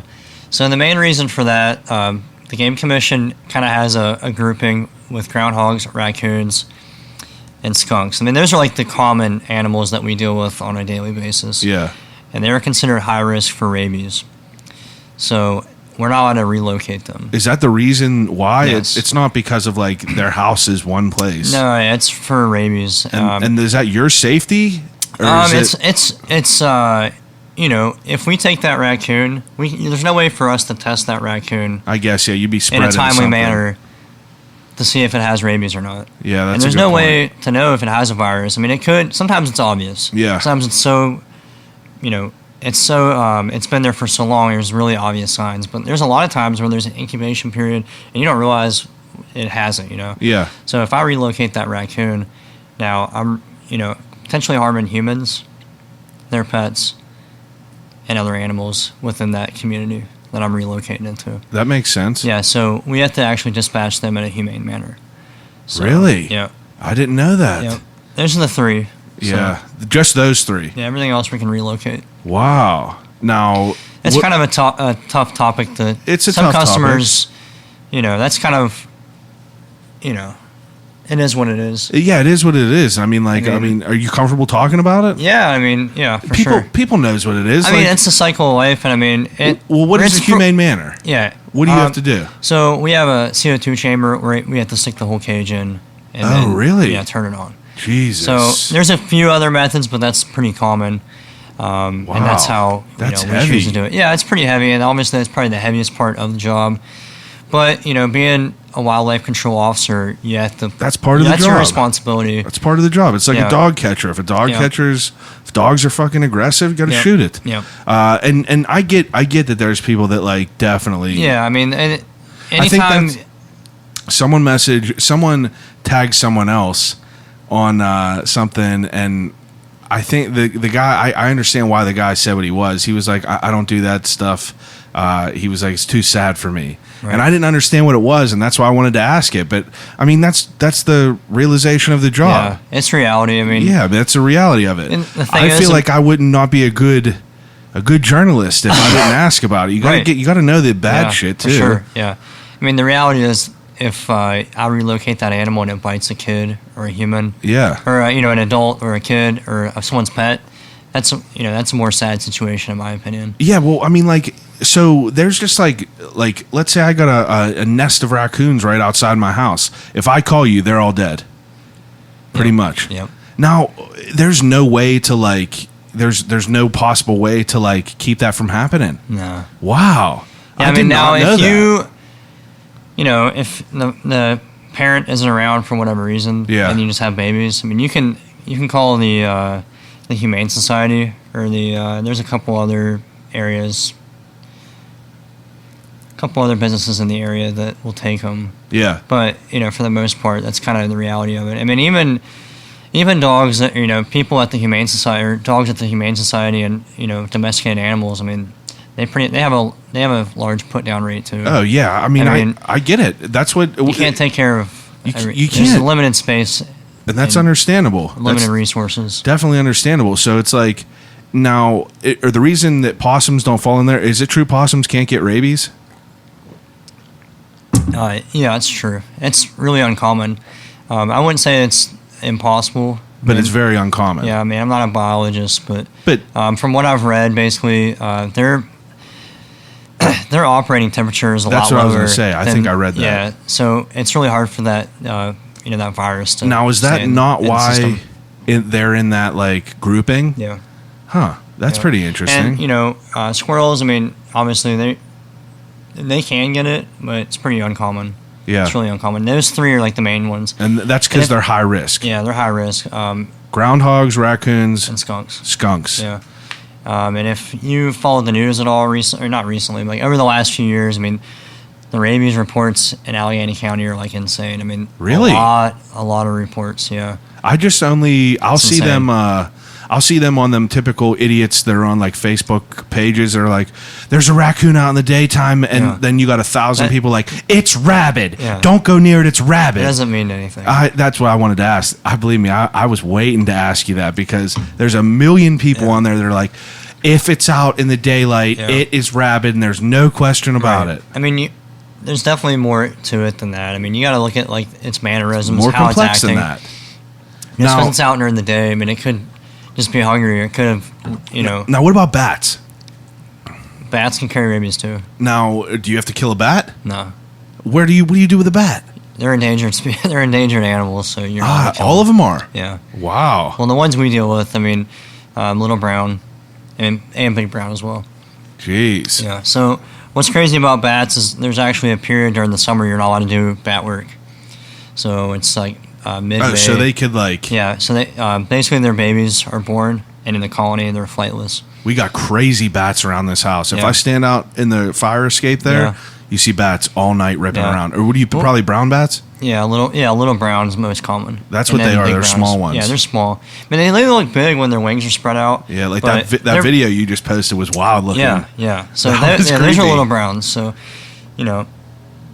I mean, they're awesome for the environment. It's great to have them in your neighborhood. Yeah. They eat a lot of insects. They eat mosquitoes, which I think most people hate mosquitoes more than anything else. Anything. So, my wife hates them. Did you read about they're supposed to be West Nile circling again? I believe it. That's insane. Yeah, it's ridiculous. Yeah, I mean, they have no purpose except for bat food. So it's really crazy. Yeah. So now, were bats something that you guys always dealt with from the beginning? It's pretty common down there, just because it's a heavily wooded and mountainous region, so you get a lot of bats, and that's the one that most people don't know how to handle. So most people... Oh, I could have no idea. Yeah, so, I mean, up here, there's a lot of people that don't know how to set a live trap or have the means to dispose of an animal once they catch it. Most people have cars. No one wants to put a caged raccoon in their trunk of their car. And I wouldn't recommend it. I had groundhogs. There's groundhogs in my... I didn't know this whole... I'm incriminating myself, but we would have groundhogs, and we would just take it down to the ball field like a couple miles away. But there ain't no one that ever goes down there. Well... Yeah, and obviously you're held to different standards as a non-wildlife control officer. Yeah, exactly. But in West Virginia, I mean, most people mean son of a bitches. Yeah, most people are kind of more comfortable dealing with groundhogs and raccoons. So you do a lot of bat work, and we specialized in bat work. Now, I mean, like, do you remember the first bat you had to deal with? I don't, but I do remember I don't even know how old I was, but being in an attic and there was a bat flying around, and we were trying to what's crazy is most people don't have their attics finished, so if you've ever been in an attic, you pretty much have the trusses that go, then there's one wires, way, left to right. And most all kinds of shit. Yeah, most of them do not have boards that over top of that. Yeah. So you got to balance on those, 1.5 wide boards. Oh my god! So wild you're bats sitting there, are flying wild bats are flying. So it's pretty insane. And then like you said, you got wires and light bulbs. And that who knows is what insane. else? If a bat was in my house right now, I was thinking about it with my wife. I was telling my wife, I was like, "This dude takes care of bats." Yeah, and sure. She was like, "I don't even know what to do if there was a bat in here." And honestly, what I would do, I thought about it. I would take 2 of my golf clubs. Right. I would wire tie. I would put holes in the blanket, wire tie them to both sides, and make a big ass like a net, like a net almost. Right. And I would cover my doorway, and I would try to work it out of the fire escape. That's smart. It's probably that's the only way I thought about it. You need a job? I was playing. I mean, let's get it. I'm trying to get out of the corporate world, but bats. I feel like the bats are, like you said, most people don't know how to deal with them. Yeah, and they're not exposed to them unless you go to the zoo. I mean, exactly, and they're creepy. Yeah, and you might see them flying around in like a dusted dawn light outside, but you're not, and it's not. That picture you posted of I think you posted a up close picture of a where brown he's actually bat. like smiling, kind of. Yeah, I don't know if anyone has like really seen like what they look like. They look crazy. Yeah, they're crazy. I mean, they're exactly probably what you think they look like. Yeah, little pig nose, big old ears, little beady eyes, nuts, and fangs. I mean, it's and if you're in your house, it's supposed to be a safe place. Well, if a bat's flying around, you'd be freaking out. Yeah, and what's scary? I mean, you don't know how long that bat's been in there. Yeah. So, say you wake up at 3 a.m. to fluttering above your bed. Oh, so you don't know, you're waking up. You don't know how long that bat's been in your room fluttering around. I mean, it could have been on your bed, landed, and you could have laid on it. It could have bit you. You rolled back over, now it's fluttering around. So now you could have been exposed to rabies, you don't even know. Because their teeth are so small, they could bite you potentially, and you wouldn't even notice it. Because your body heals quick. Just reminds me of Ace Ventura. Yeah. It's blood-sucking fiends from the grave. Yeah. Oh, jeez. So, I mean, they can potentially bite you. Your stuff can heal up, and, You can never know. Yeah, who's to know? And there's no cure for rabies. Yeah, you just gotta... You have to get the shots. If you Is it still shots in the abdomen? I don't know, because a customer of mine just went and got some. I didn't ask her details. Oh, jeez. She had a bat come down, and she just was... I always tell people, look, if there's even an inkling of doubt of how long that bat's been in your house, go get the shots. Can you get rabies from anything but a bite? Saliva. So saliva transfer. So, for me, I'm high risk for rabies too because I'm around those animals. Do you get rabies shots? I don't. Yeah. I mean, if I feel like I need to, I'll go get one. But it's not like a. You've been bit vaccine. by a lot of shit? I've never been bit. Never been bit by anything? No. Jeez. Yeah, I'm pretty safe. Wow. Not even like a snake or nothing. Yeah, no. Jeez. I'm safe. That is crazy. I don't want to get bit, so I try not to put myself in those. I would never want to get bit by anything. Yeah. Oh, my God. My dad actually got bit by a monkey. A monkey? Yeah, a monkey. Where? So Jesus. Yeah, this happened last year on Memorial Day. So I don't go home too often because I'm busy with work. Yeah. And it just so happened I went home for the Memorial Day weekend. I'm home for maybe 2 hours, and I'm chilling on my couch talking to my younger brother. Finally able to turn my phone off and just kind of kick up and actually relax. My dad comes in the house like, "Hey, you want to go catch a monkey with me?" And I'm like, "What?" And he's like, "Yeah, there's a monkey loose in Charleston, West Virginia." I'm like, "Oh my god!" Like a small monkey? Yeah, marmoset monkey. Like Ace Ventura monkey. I think it's some. I don't know. I can't confirm that. Yeah, but like a smaller one. It's a small monkey with a big long tail. Yeah. It's I think it's one of the smallest monkeys in the world. Okay. Yeah. So we go to Charleston, and I'm like, in my mind, my dad doesn't know what kind of monkey it is. I don't know what kind of monkey it is. Think it's a chimp. I just know that there's a fucking monkey, and I'm gonna go catch it. That is wild. So we get there. It's at an Applebee's. Up in the tree, there's like a little cherry tree, maybe like a dogwood tree. Oh my god! Kind of short, maybe 20 foot tall. Is this a pet? Did someone call? Is this a pet? So this woman drove from Michigan to buy this monkey from a breeder. So who knew there's breeders of monkeys in West Virginia? Is it legal? If you have your license, apparently. Okay. I found out all about this on the fly, in real time. So somehow they transferred, monkey for money. Yeah. She puts the monkey in this cage that's like, I wouldn't even put a hamster in this. One of them shitty plastic ones with like a little plastic tub, little latches that are shitty latches around the side, like a bird cage. Yeah. Horrible. This monkey, it's a monkey. I mean. Yeah. A monkey, small, a human being, basically. Yeah, with thumbs, and they're stronger than you think. So she puts it in her car. She goes to drive out of the parking lot. It busts out of the cage and attacks her. Scratches her arms all up. Tries to rip her ears off. And she puts it in park, dips out of her truck or her car or whatever. The monkey also just leaves. Oh my god. Runs across the parking lot back to Applebee's where they do the little swap. Gets up in the tree. Some passerby sees the monkey, like, oh shit, there's a monkey. Sees it goes up the tree. So obviously Memorial Day weekend, who do you call? You're from Michigan. Yeah. 14 hours from home. You just got attacked by a monkey that you paid $7,000 for. $7,000. Yeah. Oh my goodness! It just ran away. At first, I wanted to ask you how much you think a monkey costs, and I was like, he probably don't know. We asked her. Oh my we were like, god! I mean, for me, I would never want a pet monkey. Yeah, but I'm curious.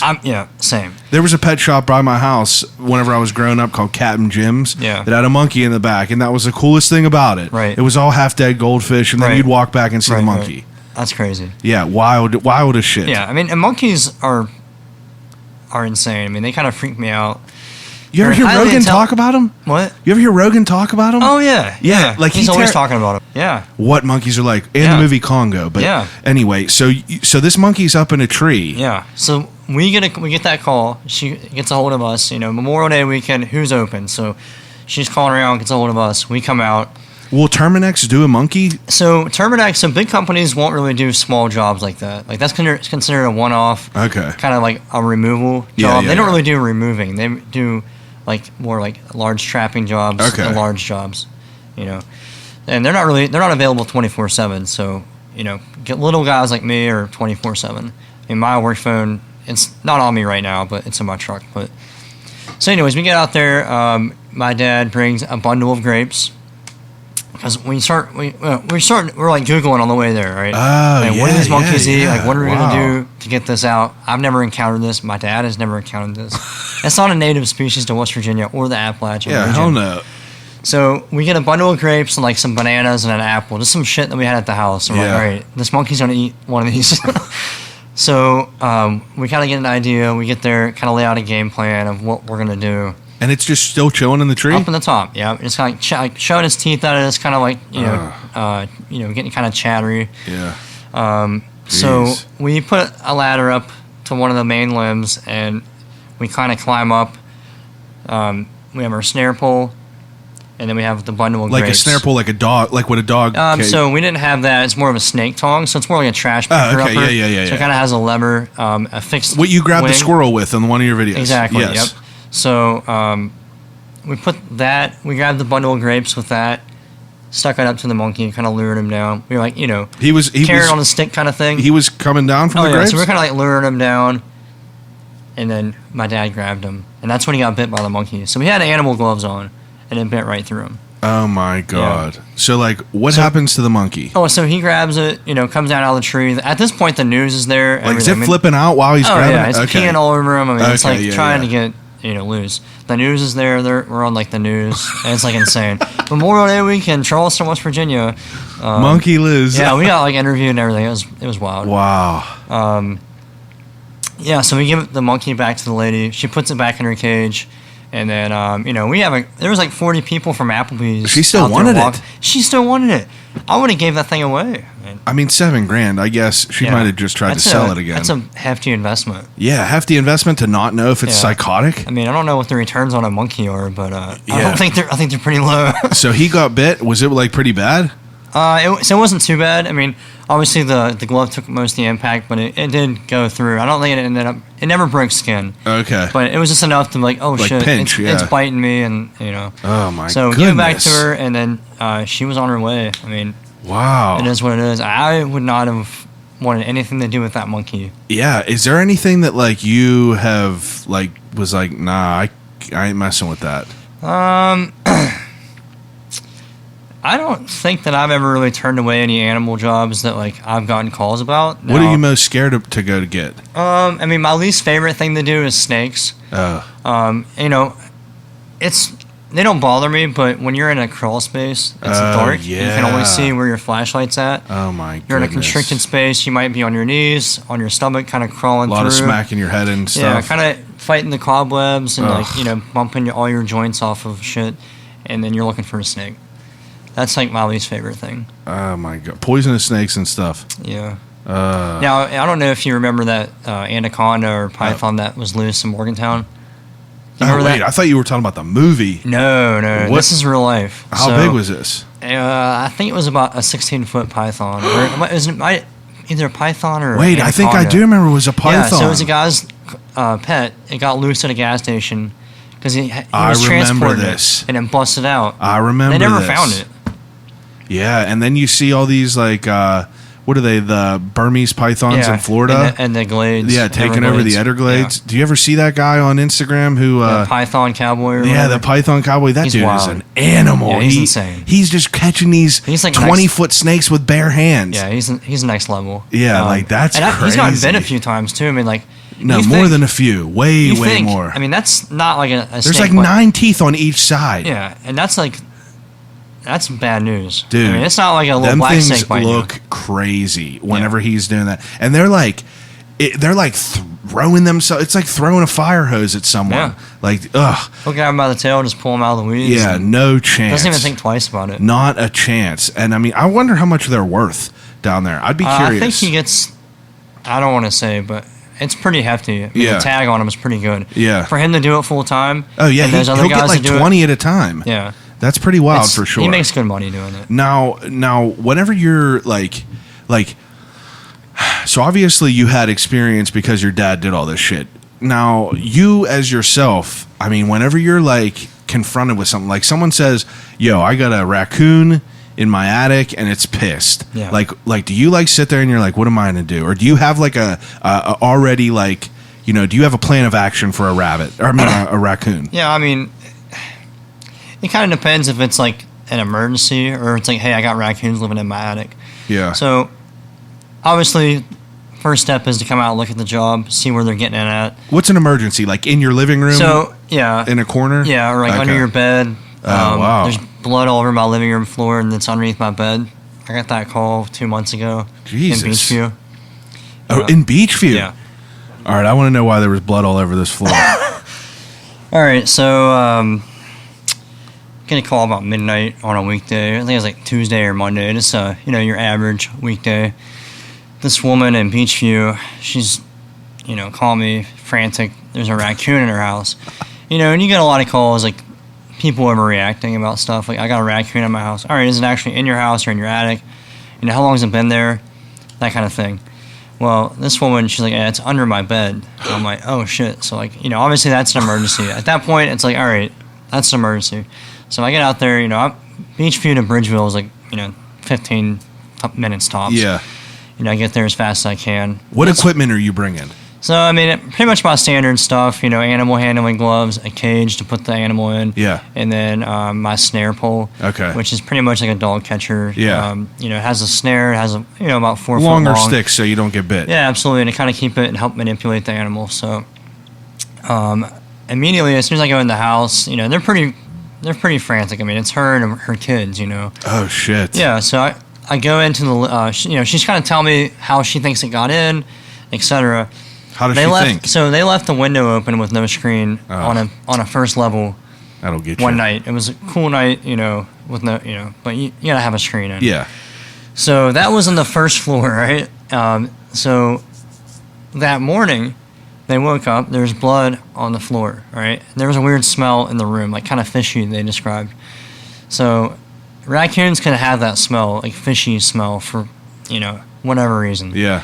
Whether it's their oil or what they eat or whatever, I don't know. Digging in a trash can. Yeah, I mean, you gotta think of what kind of animal they are and what kind of environment. Yeah. Probably reaching in creeks and shit. Yeah, exactly. So, so that was the night before she called me, right? Yeah. So then the next night, which is the night that I'm out there, she finds blood in the second floor in her kid's bedroom. Oh my All right. God. And then she went to go to bed, flipped the light off, was in her bed, and she heard noises underneath her bed. There's literally noises under the bed. I would boogie die. monster. I would die. You never know, man. I would die. You don't know. So they give me a call. They think there's an animal there. So I don't really know exactly what's in their house or whether she didn't say like there's a raccoon. They just said initially there's an animal. she didn't say there was a raccoon there. She just said there's an animal in her house. I'm like, all right, like typically snake. I'm thinking, pretty much raccoons are the main offenders for that. Yeah, they like to break into people's houses and odd hours of the night. But you just never know. So I go out, see the blood in the first floor, go upstairs, find blood on the second floor, look under the bed. There's a raccoon. Big and pissed off. And like what's a raccoon weigh? Like 20 pounds maybe? Yeah, probably 20, 25. But that's a lot of muscle too. You gotta think. Fat ass cat with a lot of muscle that has to earn their food every day. They don't get good handouts. point. Yeah, they don't get handouts. They're in the streets, living the real life. So now, do you approach it as like you're like away and then you look under? I'm just kind of looking around. I mean, the room's kind of messy to be honest. So I didn't really know where it was at. Yeah. So I'm just kind of looking around. There's 2 beds. So I'm looking under one. There's nothing. I'm looking under the second one. There's like shit under there, so I don't see it initially. And I kind of come off to the side to get a better angle, and then I see blood and I see the raccoon's like eyes glowing, and I'm like, oh shit. So I lift. I forget how it happened. I think I lifted the bed and kind of like moved it out of the way and then snared it real quick. Yeah. And then right off the bat, that thing's shooting at me, trying to get me. Oh, really? But I had it snared up, and obviously with the 4-foot, fixed pole, you can manipulate it. Yeah. So it's trying like hell to get at me. It's bleeding from the tail. So I don't know what exactly happened, but I put him in the cage and actually started having a seizure, which is one of the main signs for rabies. Really? Yeah, it's because it's a nerve issue. Yeah. So, if it's been... How do you know it's a seizure? It's just shaking? Yeah, exactly. Yeah. If the virus has been in the body for long enough, those are some of the symptoms. Also foaming at the mouth, hyperaggression, and then seizing. You see all this stuff, foaming at the mouth and everything? And then after that, it kind of stops, and then it starts eating its own tail. Shredding it. So that's where the blood was coming from. So that's a telltale sign that's a 100, no pun intended. 110%. Exactly. Oh wow. Yeah. So I tell her in these people's houses in with the kids. house, and it went from first floor to second floor. Can you get it from blood? Blood. Anything like shit. that. So I tell her right off the bat, I'm like, hey, I'm not going to send this off to a lab, but there's a 110% chance this thing has rabies. It's literally eating its own tail.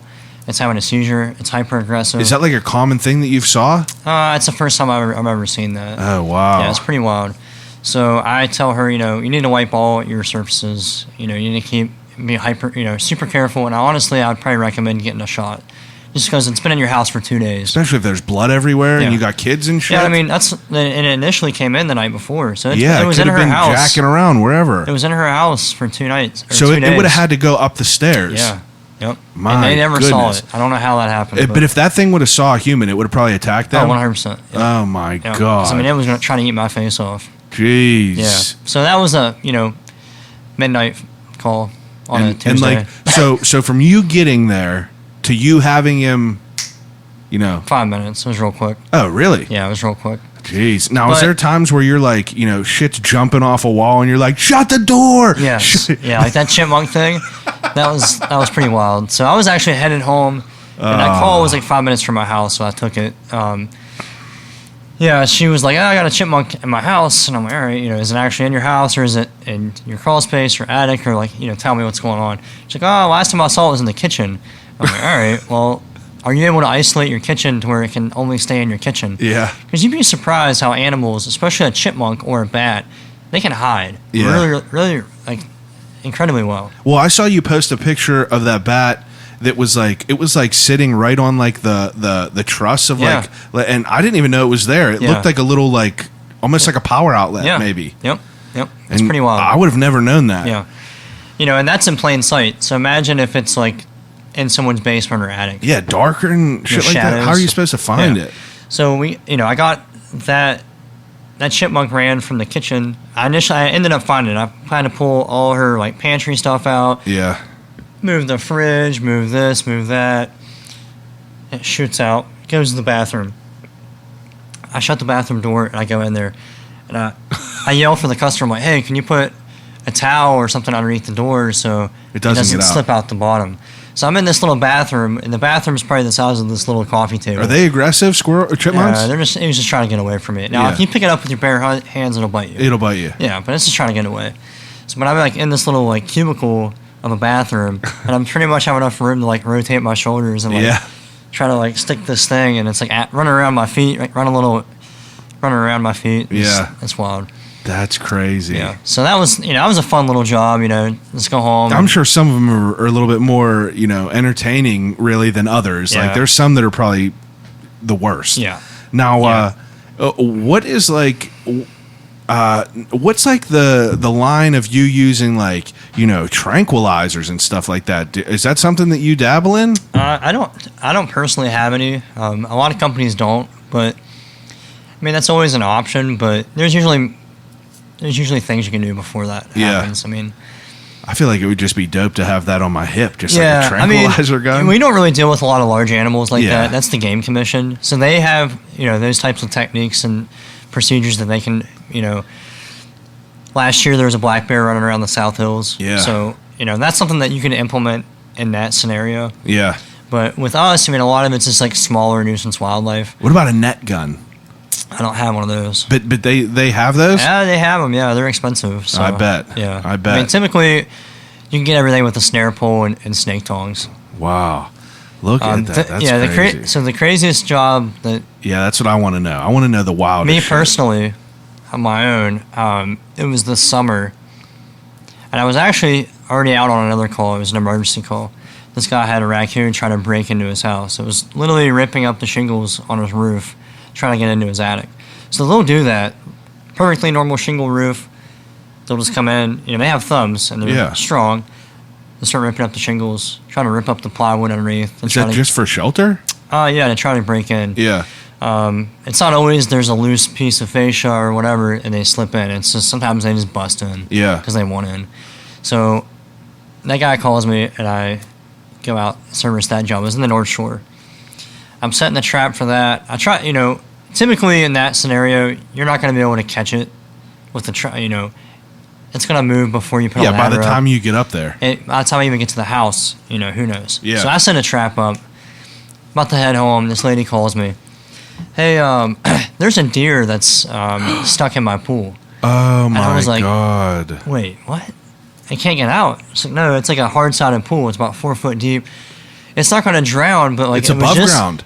Yeah, it was an above-ground pool. Jesus. It was just submerged enough up to its neck to where it couldn't get momentum. Yeah, to get. And there was no ladder or like a gradient, like a grade for it to kind of get out. Yeah, just stuck in there. Yeah, so I had to get out there with a snare pole and like snare it, and then just manhandle it up. I mean, you think no, it's probably heavy as shit. Plus soaking water. And it doesn't want to come with. Is it like a full-grown deer? Oh yeah. Oh my God! You can't even drag a deer. No. Trying to get it out of water with a snare pole without trying to fall into the water. I'm surprised you didn't break the pool. Yeah, I know. Well, luckily they had some plywood, so we kind of like made a little ramp. Oh yeah, and like lifted it up. Yeah, and I kind of like pulled it onto the ramp and just pulled it up. Like, so what happens then? At that point, after it's out, it just takes off running. It's gone. But I mean, like, did you know, like you have like a finesse to like as soon as you pull it out to let the snare go? Yeah, I was like, hey, this thing's like this is already frantic. I'm like, there's only one way off the deck. Yeah, and all three people were standing right there. And I'm Bro, like, watch out! I'm like, hey, you guys need to move. This thing's gonna be gone. Oh my God, deer are crazy. Yeah, I know. So I picked it up, just let it go real quick, and then I saw a YouTube video of a deer fucking up a dog. Oh yeah, on Tosh.0 one time, and I was like, I never seen that. I feel like no one's ever. Yeah. Everyone just sees a deer in the yard, and they're like, oh, that's cute, kind of. Yeah. But this thing was like ghetto stomping this dog. For sure.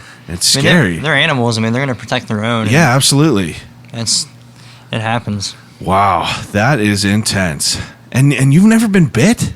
I never have. Wow, knock on wood for you, because I would be terrified of all this shit. So I mean, you're pretty busy. Like, there's wild shit happening. Oh yeah, all the time. And I mean, that's what's crazy about the job, and that's what I love about it is, it can be the same animal every day, but it's always different. I mean, I can get 4 raccoon calls back to back to back, and they're all going to be different. What and different solutions to solve it. What has to be done with the dead body? So you just dispose of that. Like, how do you do that? We just bag it up and put it in a dumpster. Really? Yeah. That simple? Yeah. Wow. I didn't know if that was like something you had to like put it in. I don't know. Yeah, just a landfill or a dumpster. I mean, there's not really any that makes sense. way. What is what now besides the monkey? Do you have any like crazy wild animals that you've had to try to get? Nothing super exotic. I don't know if anything could top a monkey. Yeah. Like, are you catching? And the reason I asked that, like, are you catching any reptiles ever? Like, besides for snakes, like, you got alligators or like? Yeah, I mean, there was that like rash of alligator sightings. Oh yeah. On the rail trail. Yeah. So that was in the city limits, and animal control took care of that. Oh, okay. So I mean, hypothetically, I couldn't get that call if someone searches for me and calls it. And I mean, a lot of the 911 centers around my area have my information. So when an animal call comes in, they can contact me. Because a lot of times cops get called. The cops will go out and they'll handle certain stuff, and they'll try. Yeah. And then they call somebody like us. Wow, that is crazy. But I mean, honestly, the craziest animals we deal with are raccoons. Yeah. I mean, they're insane. Especially when there's babies present. I mean, they look. They're aggressive, and they're like one of the hardest animals to trap and remove. And it's a shame they look so cute. Oh yeah, I mean, any animal looks cute until you until trapped it tries in an to attic with it. Yeah. Until you're trapped in an attic with it. So, I mean, that's probably the most common and the most just the craziest animal we deal with. Interesting, I'm sure. And I mean, raccoons may not sound crazy, but the situations they get themselves into are unreal. And I mean, going up in an attic and trying to snare a mom raccoon when there's babies around is just now. What about like nothing else? What about like saving animals? Like if as far as like someone says, oh, there's this raccoon with a big ass jar on its head or something. Yeah, I actually got a call like that earlier this year. I mean, yeah, we'll go out and we'll sometimes do stuff like that, but for the most part, I mean, we are a private company. We're trying to make money. Do what we do, so we can't really do a lot of charity work stuff like that. Yeah. I mean, if someone wants to pay for us to come out and get a dead animal out of their yard, or something's trapped, and if it's nearby, like in Bridgeville or in like a neighboring area, or say I'm out in the North Shore. The North Shore calls me, and I'm right there. Like, I'll come out, but for the most part, we kind of refer them to either the game commission or the local police department if something like that happens. My goodness. What an interesting job that you have. Yep. And so, I mean, like I said, it's different every day. And I mean, I got work lined up for the next 2 weeks, but there's going to be stuff that come up like within an hour notice. Like what do you mean you have work lined up for 2? Like, is there people with like attics full of raccoons right now? Bats. Really? Yeah. So, different times of the year, different animals are more active. So this time of year is more bats. Now, are bats like super difficult to like? What's your way to apprehend bats? Like, so with bats, it's really a hands-off approach. You're not trapping them. You're not really removing them per se, like hands-on removing. You're sealing up all their entry points, and then you're funneling them out. Yeah. Okay. Yeah. So they're flying out naturally. They just can't get back in because the funnel acts like a one-way valve. Yeah, because you can't hurt them anyway. Yeah, exactly. And I mean, trapping them is pretty ineffective. You can't really trap them. That's interesting. So yeah, I mean, that's this time of year. That is the main issue. I think it's interesting that I was reading on your website that you were saying that like there's companies that just get rid of the animal, remove it, but you are someone that fixes the problem. Yeah. So really, the company's there's a 3-phase aspect to the company. There's removal, like the one-off stuff. That's like the more glamorous. Hey, I got a monkey, come catch it, or hey, I got a deer in my yard, come get it.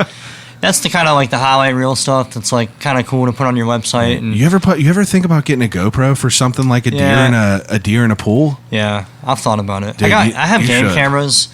You should get a GoPro. Just put it on your head. Right, I need to. Because that would be, I would watch every single good footage. Thing. Absolutely, that lifting up a fucking bed and seeing that raccoon. Yep. I would watch that all day. Yeah. You know, that would be interesting. Yeah, so like there's the one-off, like, you know, just the removing, and then obviously the trapping aspect of it. Yeah. And then prevention.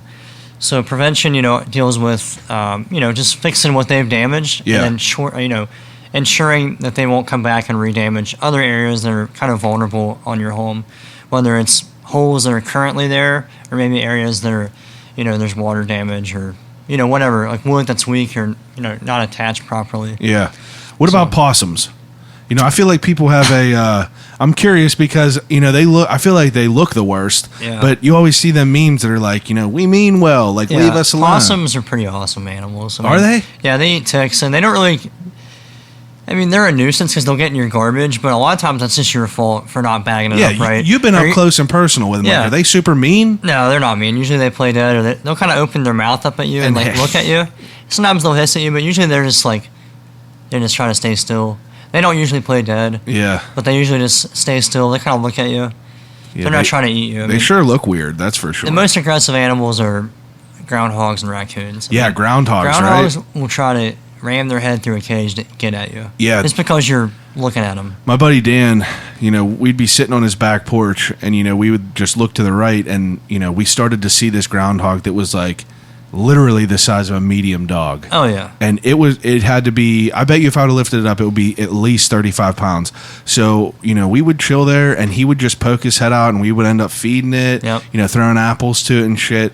And he ended up naming it. And at one point, his pit bull went over and it fucked this thing up. But it didn't kill it. It just like grabbed a hold of him. The pit bull was like an old fighting dog that he rescued, so it had all of its teeth ground down, so it couldn't kill the groundhog. Right. But make no mistake, that groundhog was fighting back. Oh yeah, they're aggressive. It's crazy. It is wild, and you know, like I don't know, they look cool. You know, I like groundhogs. I love a groundhog. But I have nothing against them. We caught him one time, and I noticed that like you know we caught him in there, and you know, super aggressive whenever we went up to the cage. And the smell that they had on them was just insane. Yeah. It was like the worst thing I've ever smelled. Yeah. And it's pretty interesting to think about as far as like, you know, people just see a groundhog in their backyard and they're like, there's a groundhog right there. But then, you know, groundhogs started to dig under our shed, destroy all of our shit. Yep. What about rabbits? Do you ever get like calls for like people to like get rid of like rabbits? I never do. Yeah, and I don't know why. It's just one of those animals that. I was curious because I know some people will have gardens. Some people like want them to be gone. Yeah, I mean, I've never really got a call for rabbits. That's interesting. Yeah, I mean, if you have a garden, they can be a nuisance, but for the most part, they kind of mind their own business. I got a pet out here. 4 months I've been feeding them. We had a bunch of rabbits, and then a couple hawks moved into the neighborhood. Took them out. We haven't seen them. I hope mine's still alive. He hasn't been here in like a week, though. Yeah. Damn. Yeah, so, yeah. I mean, rabbits, possums, I mean, the possums, they'll get in your garbage, but they won't really they'll live in your house sometimes, but for the most part, they're not too crazy. They're kind of minding their own business. Yeah. Wow. You got a wild-ass job, you know. I guess that's why it's in the name. Yeah.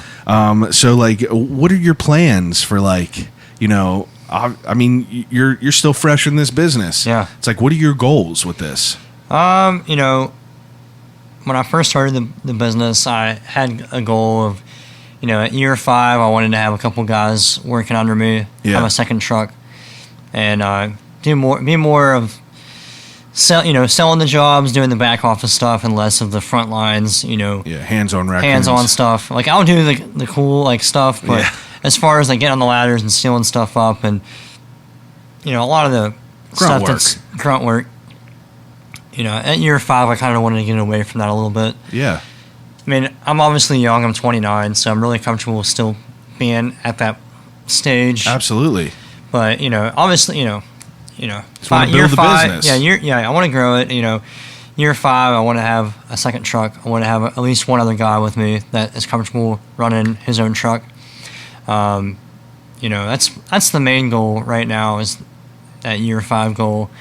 And obviously, I've had, you know, monetary goals every year. Like, hey, I want to increase by this much for myself, and I mean, really just. Progress overall. Yeah, progress overall. Get better at my trade.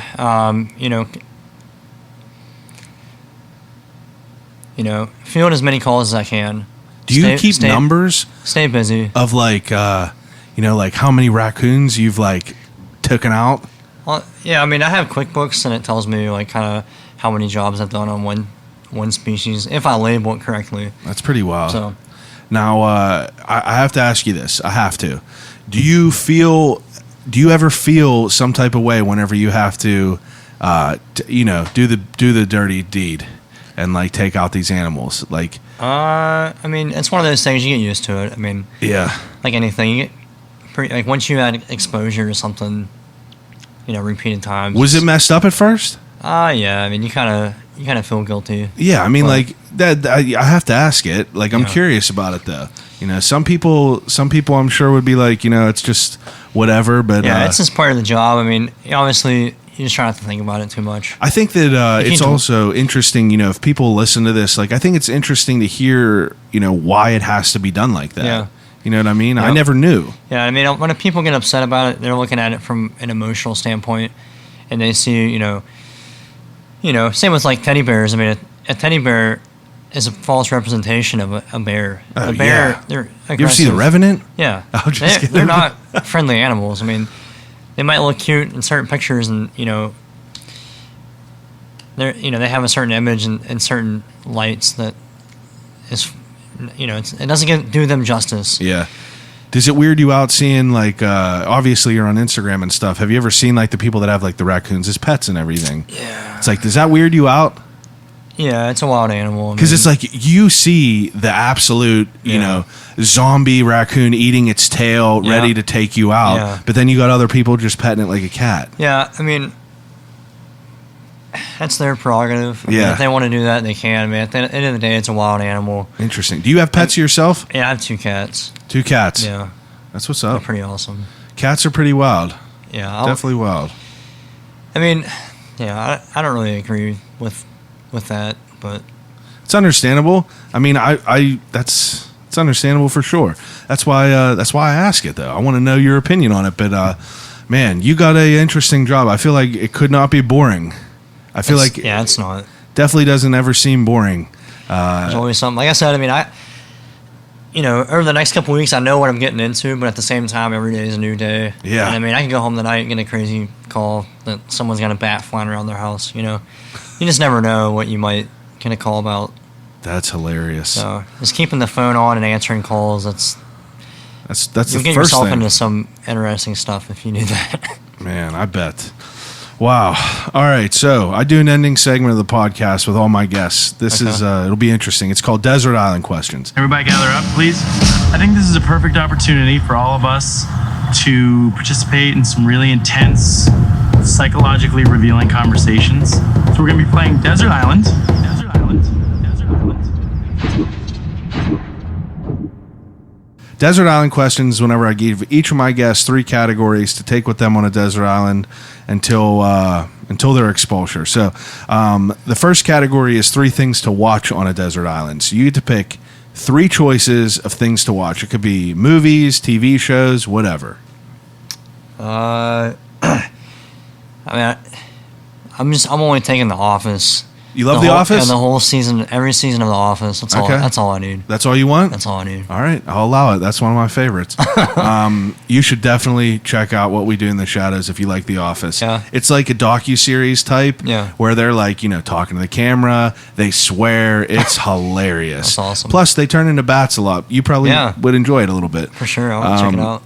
So, episode where they turn into bats and they ended up getting captured by the wildlife people and they turn into humans in the cage. It's real funny. But second category, do you read it all? Yeah. So 3 books if you could pick.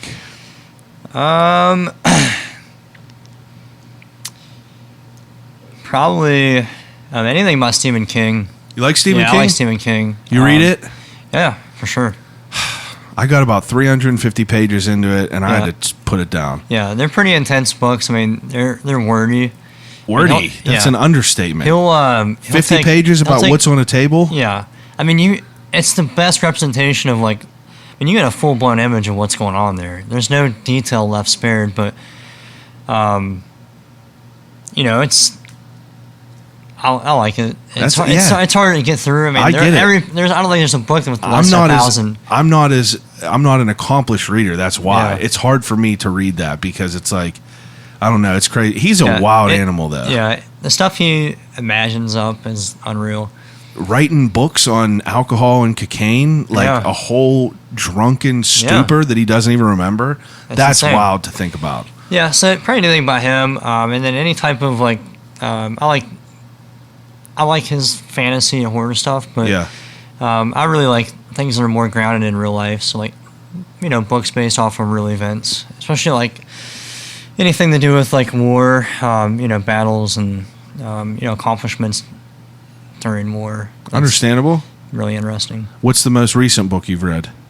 I've been it's an audiobook, but Fingerprints of the Gods by Graham Hancock. Yeah, It's, I've heard it's about- Rogan talk about it. Yeah, it's lost civilizations, lost Mayan cultures, and It's pretty good.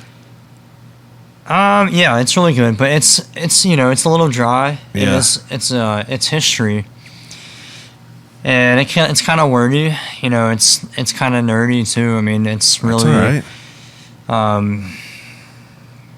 Sometimes it's hard to get through, but the information's really good. That's cool. And Graham Hancock, he narrates his own book, so he has Oh, a British that's sick. accent, so it makes it seem a little bit more interesting. That's cool. So Bert Kreischer, he narrated his own book whenever Yeah. he did that. I heard that. It was ridiculous. It was ridiculous. He's an animal. I read the regular book, and then I bought it just so I could hear him read it and him go, "Whoa," laughing Yeah. while he's trying to get through it. Yeah, he's an animal. Okay, third category is 3 things to listen to. So 3 CDs.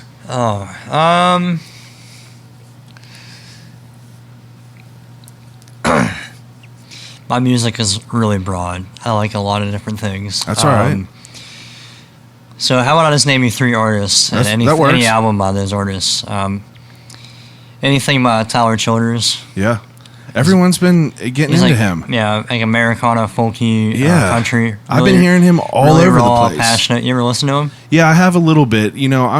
I have a little bit, but I've been soured by it because, Yeah. I know It the depends people. on what album you get into. Well, I know the people that are posting about him, and I know the kind of shit that they're into, and it Right. immediately sours it for me Right. because, like, Well, they're I'll the send you some- stereotypical, live in the city, and then like whenever Kenny Chesney comes, they put on a cowboy Yeah. hat and they Wow. have a little southern drawl. Yeah. and you're just like, fuck off. Yeah, I know people like that. I don't know what you mean. But I like that style of music. Yeah, he is, really raw Appalachian. If you Is he really, new? Yeah, I mean, he's been around like 5 years probably, like from the get go. Yeah. from when he first started. Okay. Well, yeah, he's pretty new. He's definitely one of the new up and comers in the country music. And he's not. I wouldn't even calling him country though. Is, Yeah, it's like folky. it's really more. broad. It's a broad brush to paint him under, but it's definitely like folky Americana.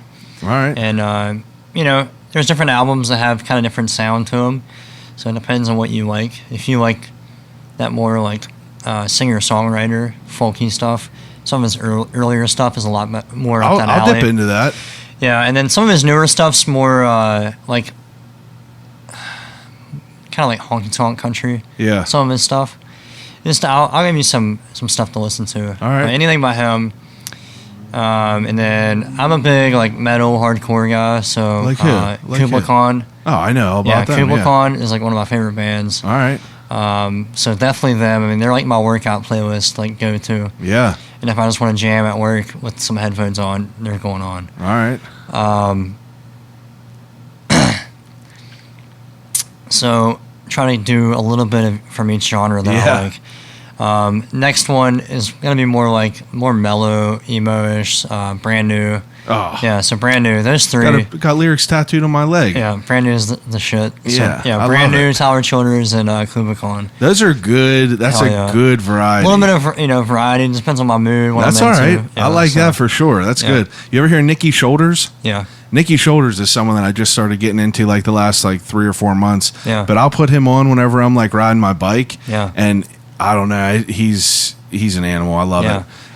It's wild because it just like feels like you're listening to shit from like the 40s or Yeah. something. You Yeah. know, old school like bluegrassy. Yep. Okay, so the second to last category, or the second to last thing it's the third to last, is I do the death row meal. So death row meal, you see them articles online. They give each person whenever they're going to kill them, whatever they want to eat. So you can pick whatever you want to eat from wherever you want to eat, as much as you want. Damn. It's a hard question. Food. Oh, I love it. You been to Streets on Carson? Yeah. Have you? Yeah. Oh, wow.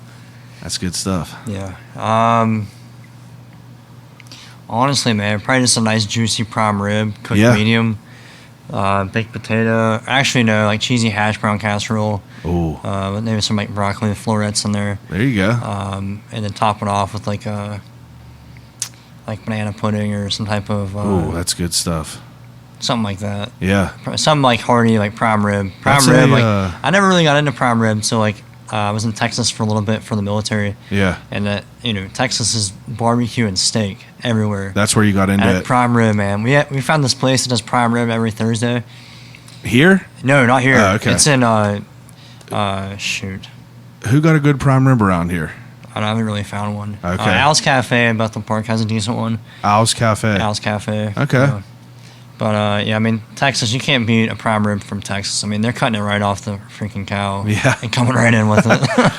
It's like I came up with an idea where you can get 6 slider side burgers out of a cow or out of a horse. Yeah. Yeah. All right. Second to last thing we do is I am sponsored by Turner's Tea. Okay. And I do a thing called the Turner's Crate where I get each of the people that have been on the podcast to submit a question into the Turner's Crate. And I'm going to try to mix these up a little bit because I swear there's probably like 100 in here and people always pick the same ones. So let me mix it around. Reach in there, read it, and answer it to the best of your ability, please. If it's something we already did, I'm going to tell you to pick another one. All right, what we got here?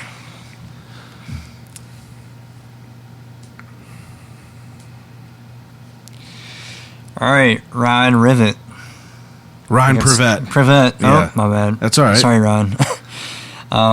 Question. If you can change one event in your life, do you use it for something that already happened or save it for the future?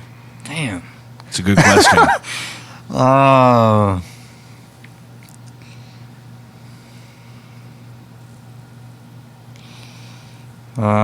Shoot, I don't even know.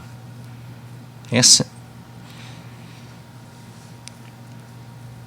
probably save it for the future. It's always nice to have an ace up the sleeve. You never know what can possibly happen. Hell yeah, that's a good answer because whenever I thought about that, I thought about that. I was writing all these on there. I would think of my answers, and that one, like where we are in life right now, we're there for a reason. Yeah, and like we got here through all the fucked up shit that's happened, and it's like thank God, we never had like cancer or something like that.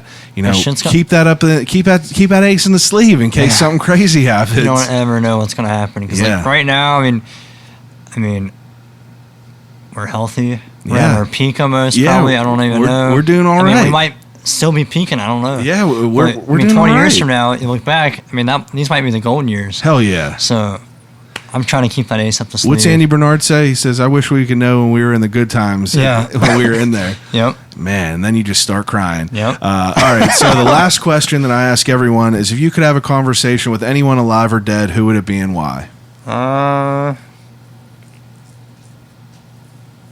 Damn. I need to think more. You could think. I'll cut out any of the downtime. Yeah.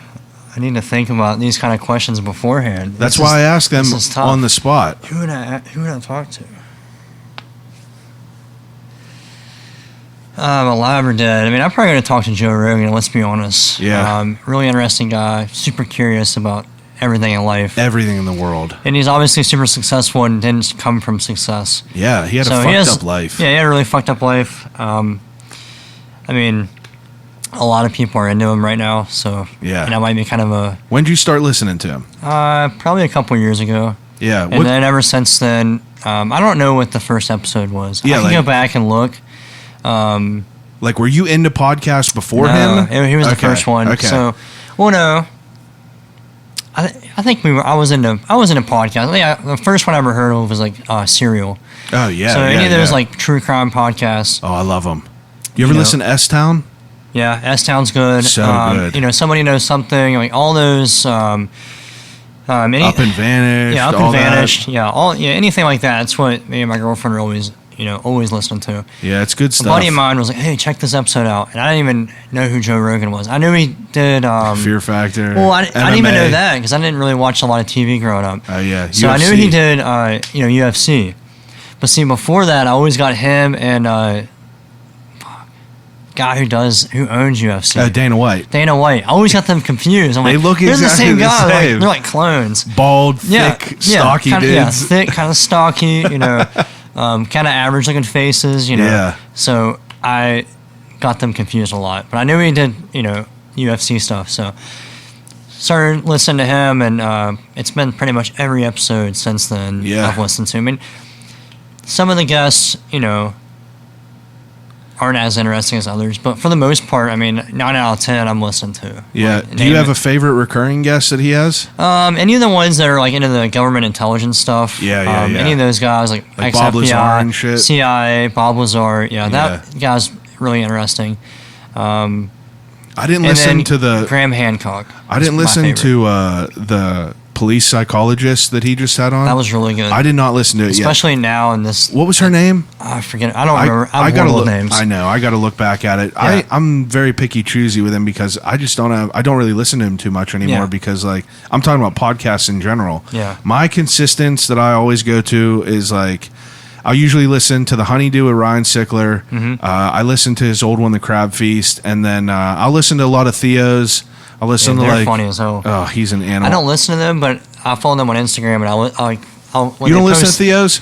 No, I don't. But I'm on Instagram with them. Yeah. Not with them. I follow them. Yeah. So they'll post on clips from their segments. and 100%. I'll watch that, and they're so funny. Honestly, dude, Theo's podcast is so like rewarding for me to listen to just because of how weird he is and like he's him so weird. having just like he had just a plumber on one day. Yeah. He went on Craigslist and just got this plumber and paid him his rate, Yeah. but just talked to him. Yeah, he's the most down to earth guy and genuinely funny. He doesn't even try to be funny. He is He's insane. Just like it's just automatic. Off the wall. Off the wall. Off the It's wall. Crazy. Crazy mullet and everything. Yeah, and him and what's his face?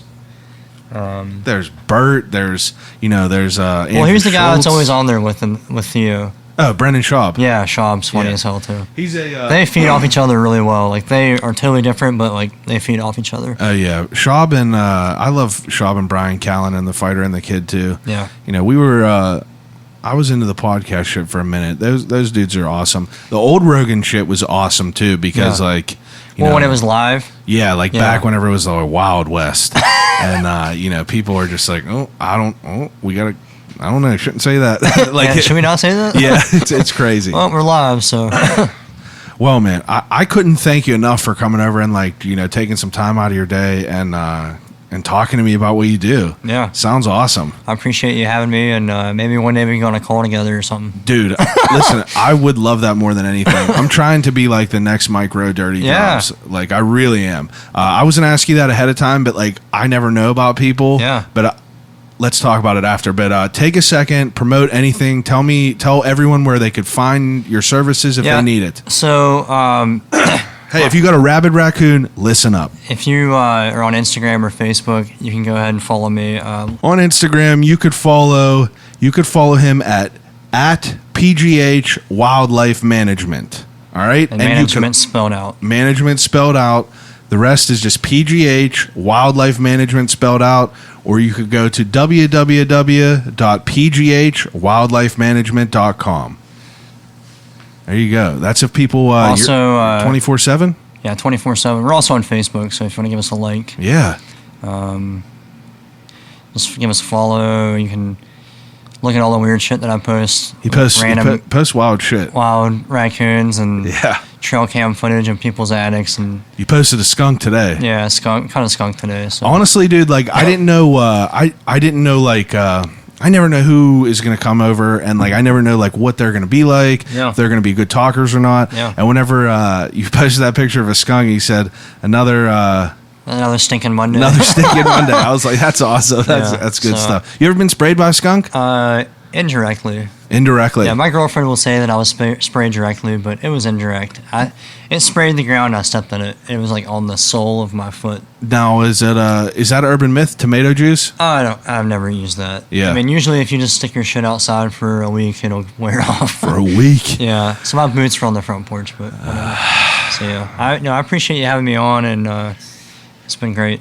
I appreciate it as well. It was easy. I didn't know what to expect because, I mean, we've never really talked before. Yeah. As someone who has never done a podcast and who is, a podcast listener, like, do you have any constructive criticism? Like, what do you like? Did you think it was a good experience? Yeah, I mean, it's casual. I mean, we're sitting on your couch just chilling. I'm in my shorts and drinking Red Bull. So there you go. You can't really do anything anymore. I mean, can't ask for anything else, right? Yeah, it's pretty sweet.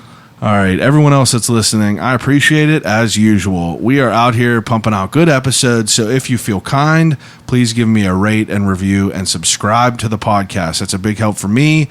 Go follow him at PGH Wildlife Management on Instagram, Facebook, everywhere. I mean, if you got a rabid bat, hit him up.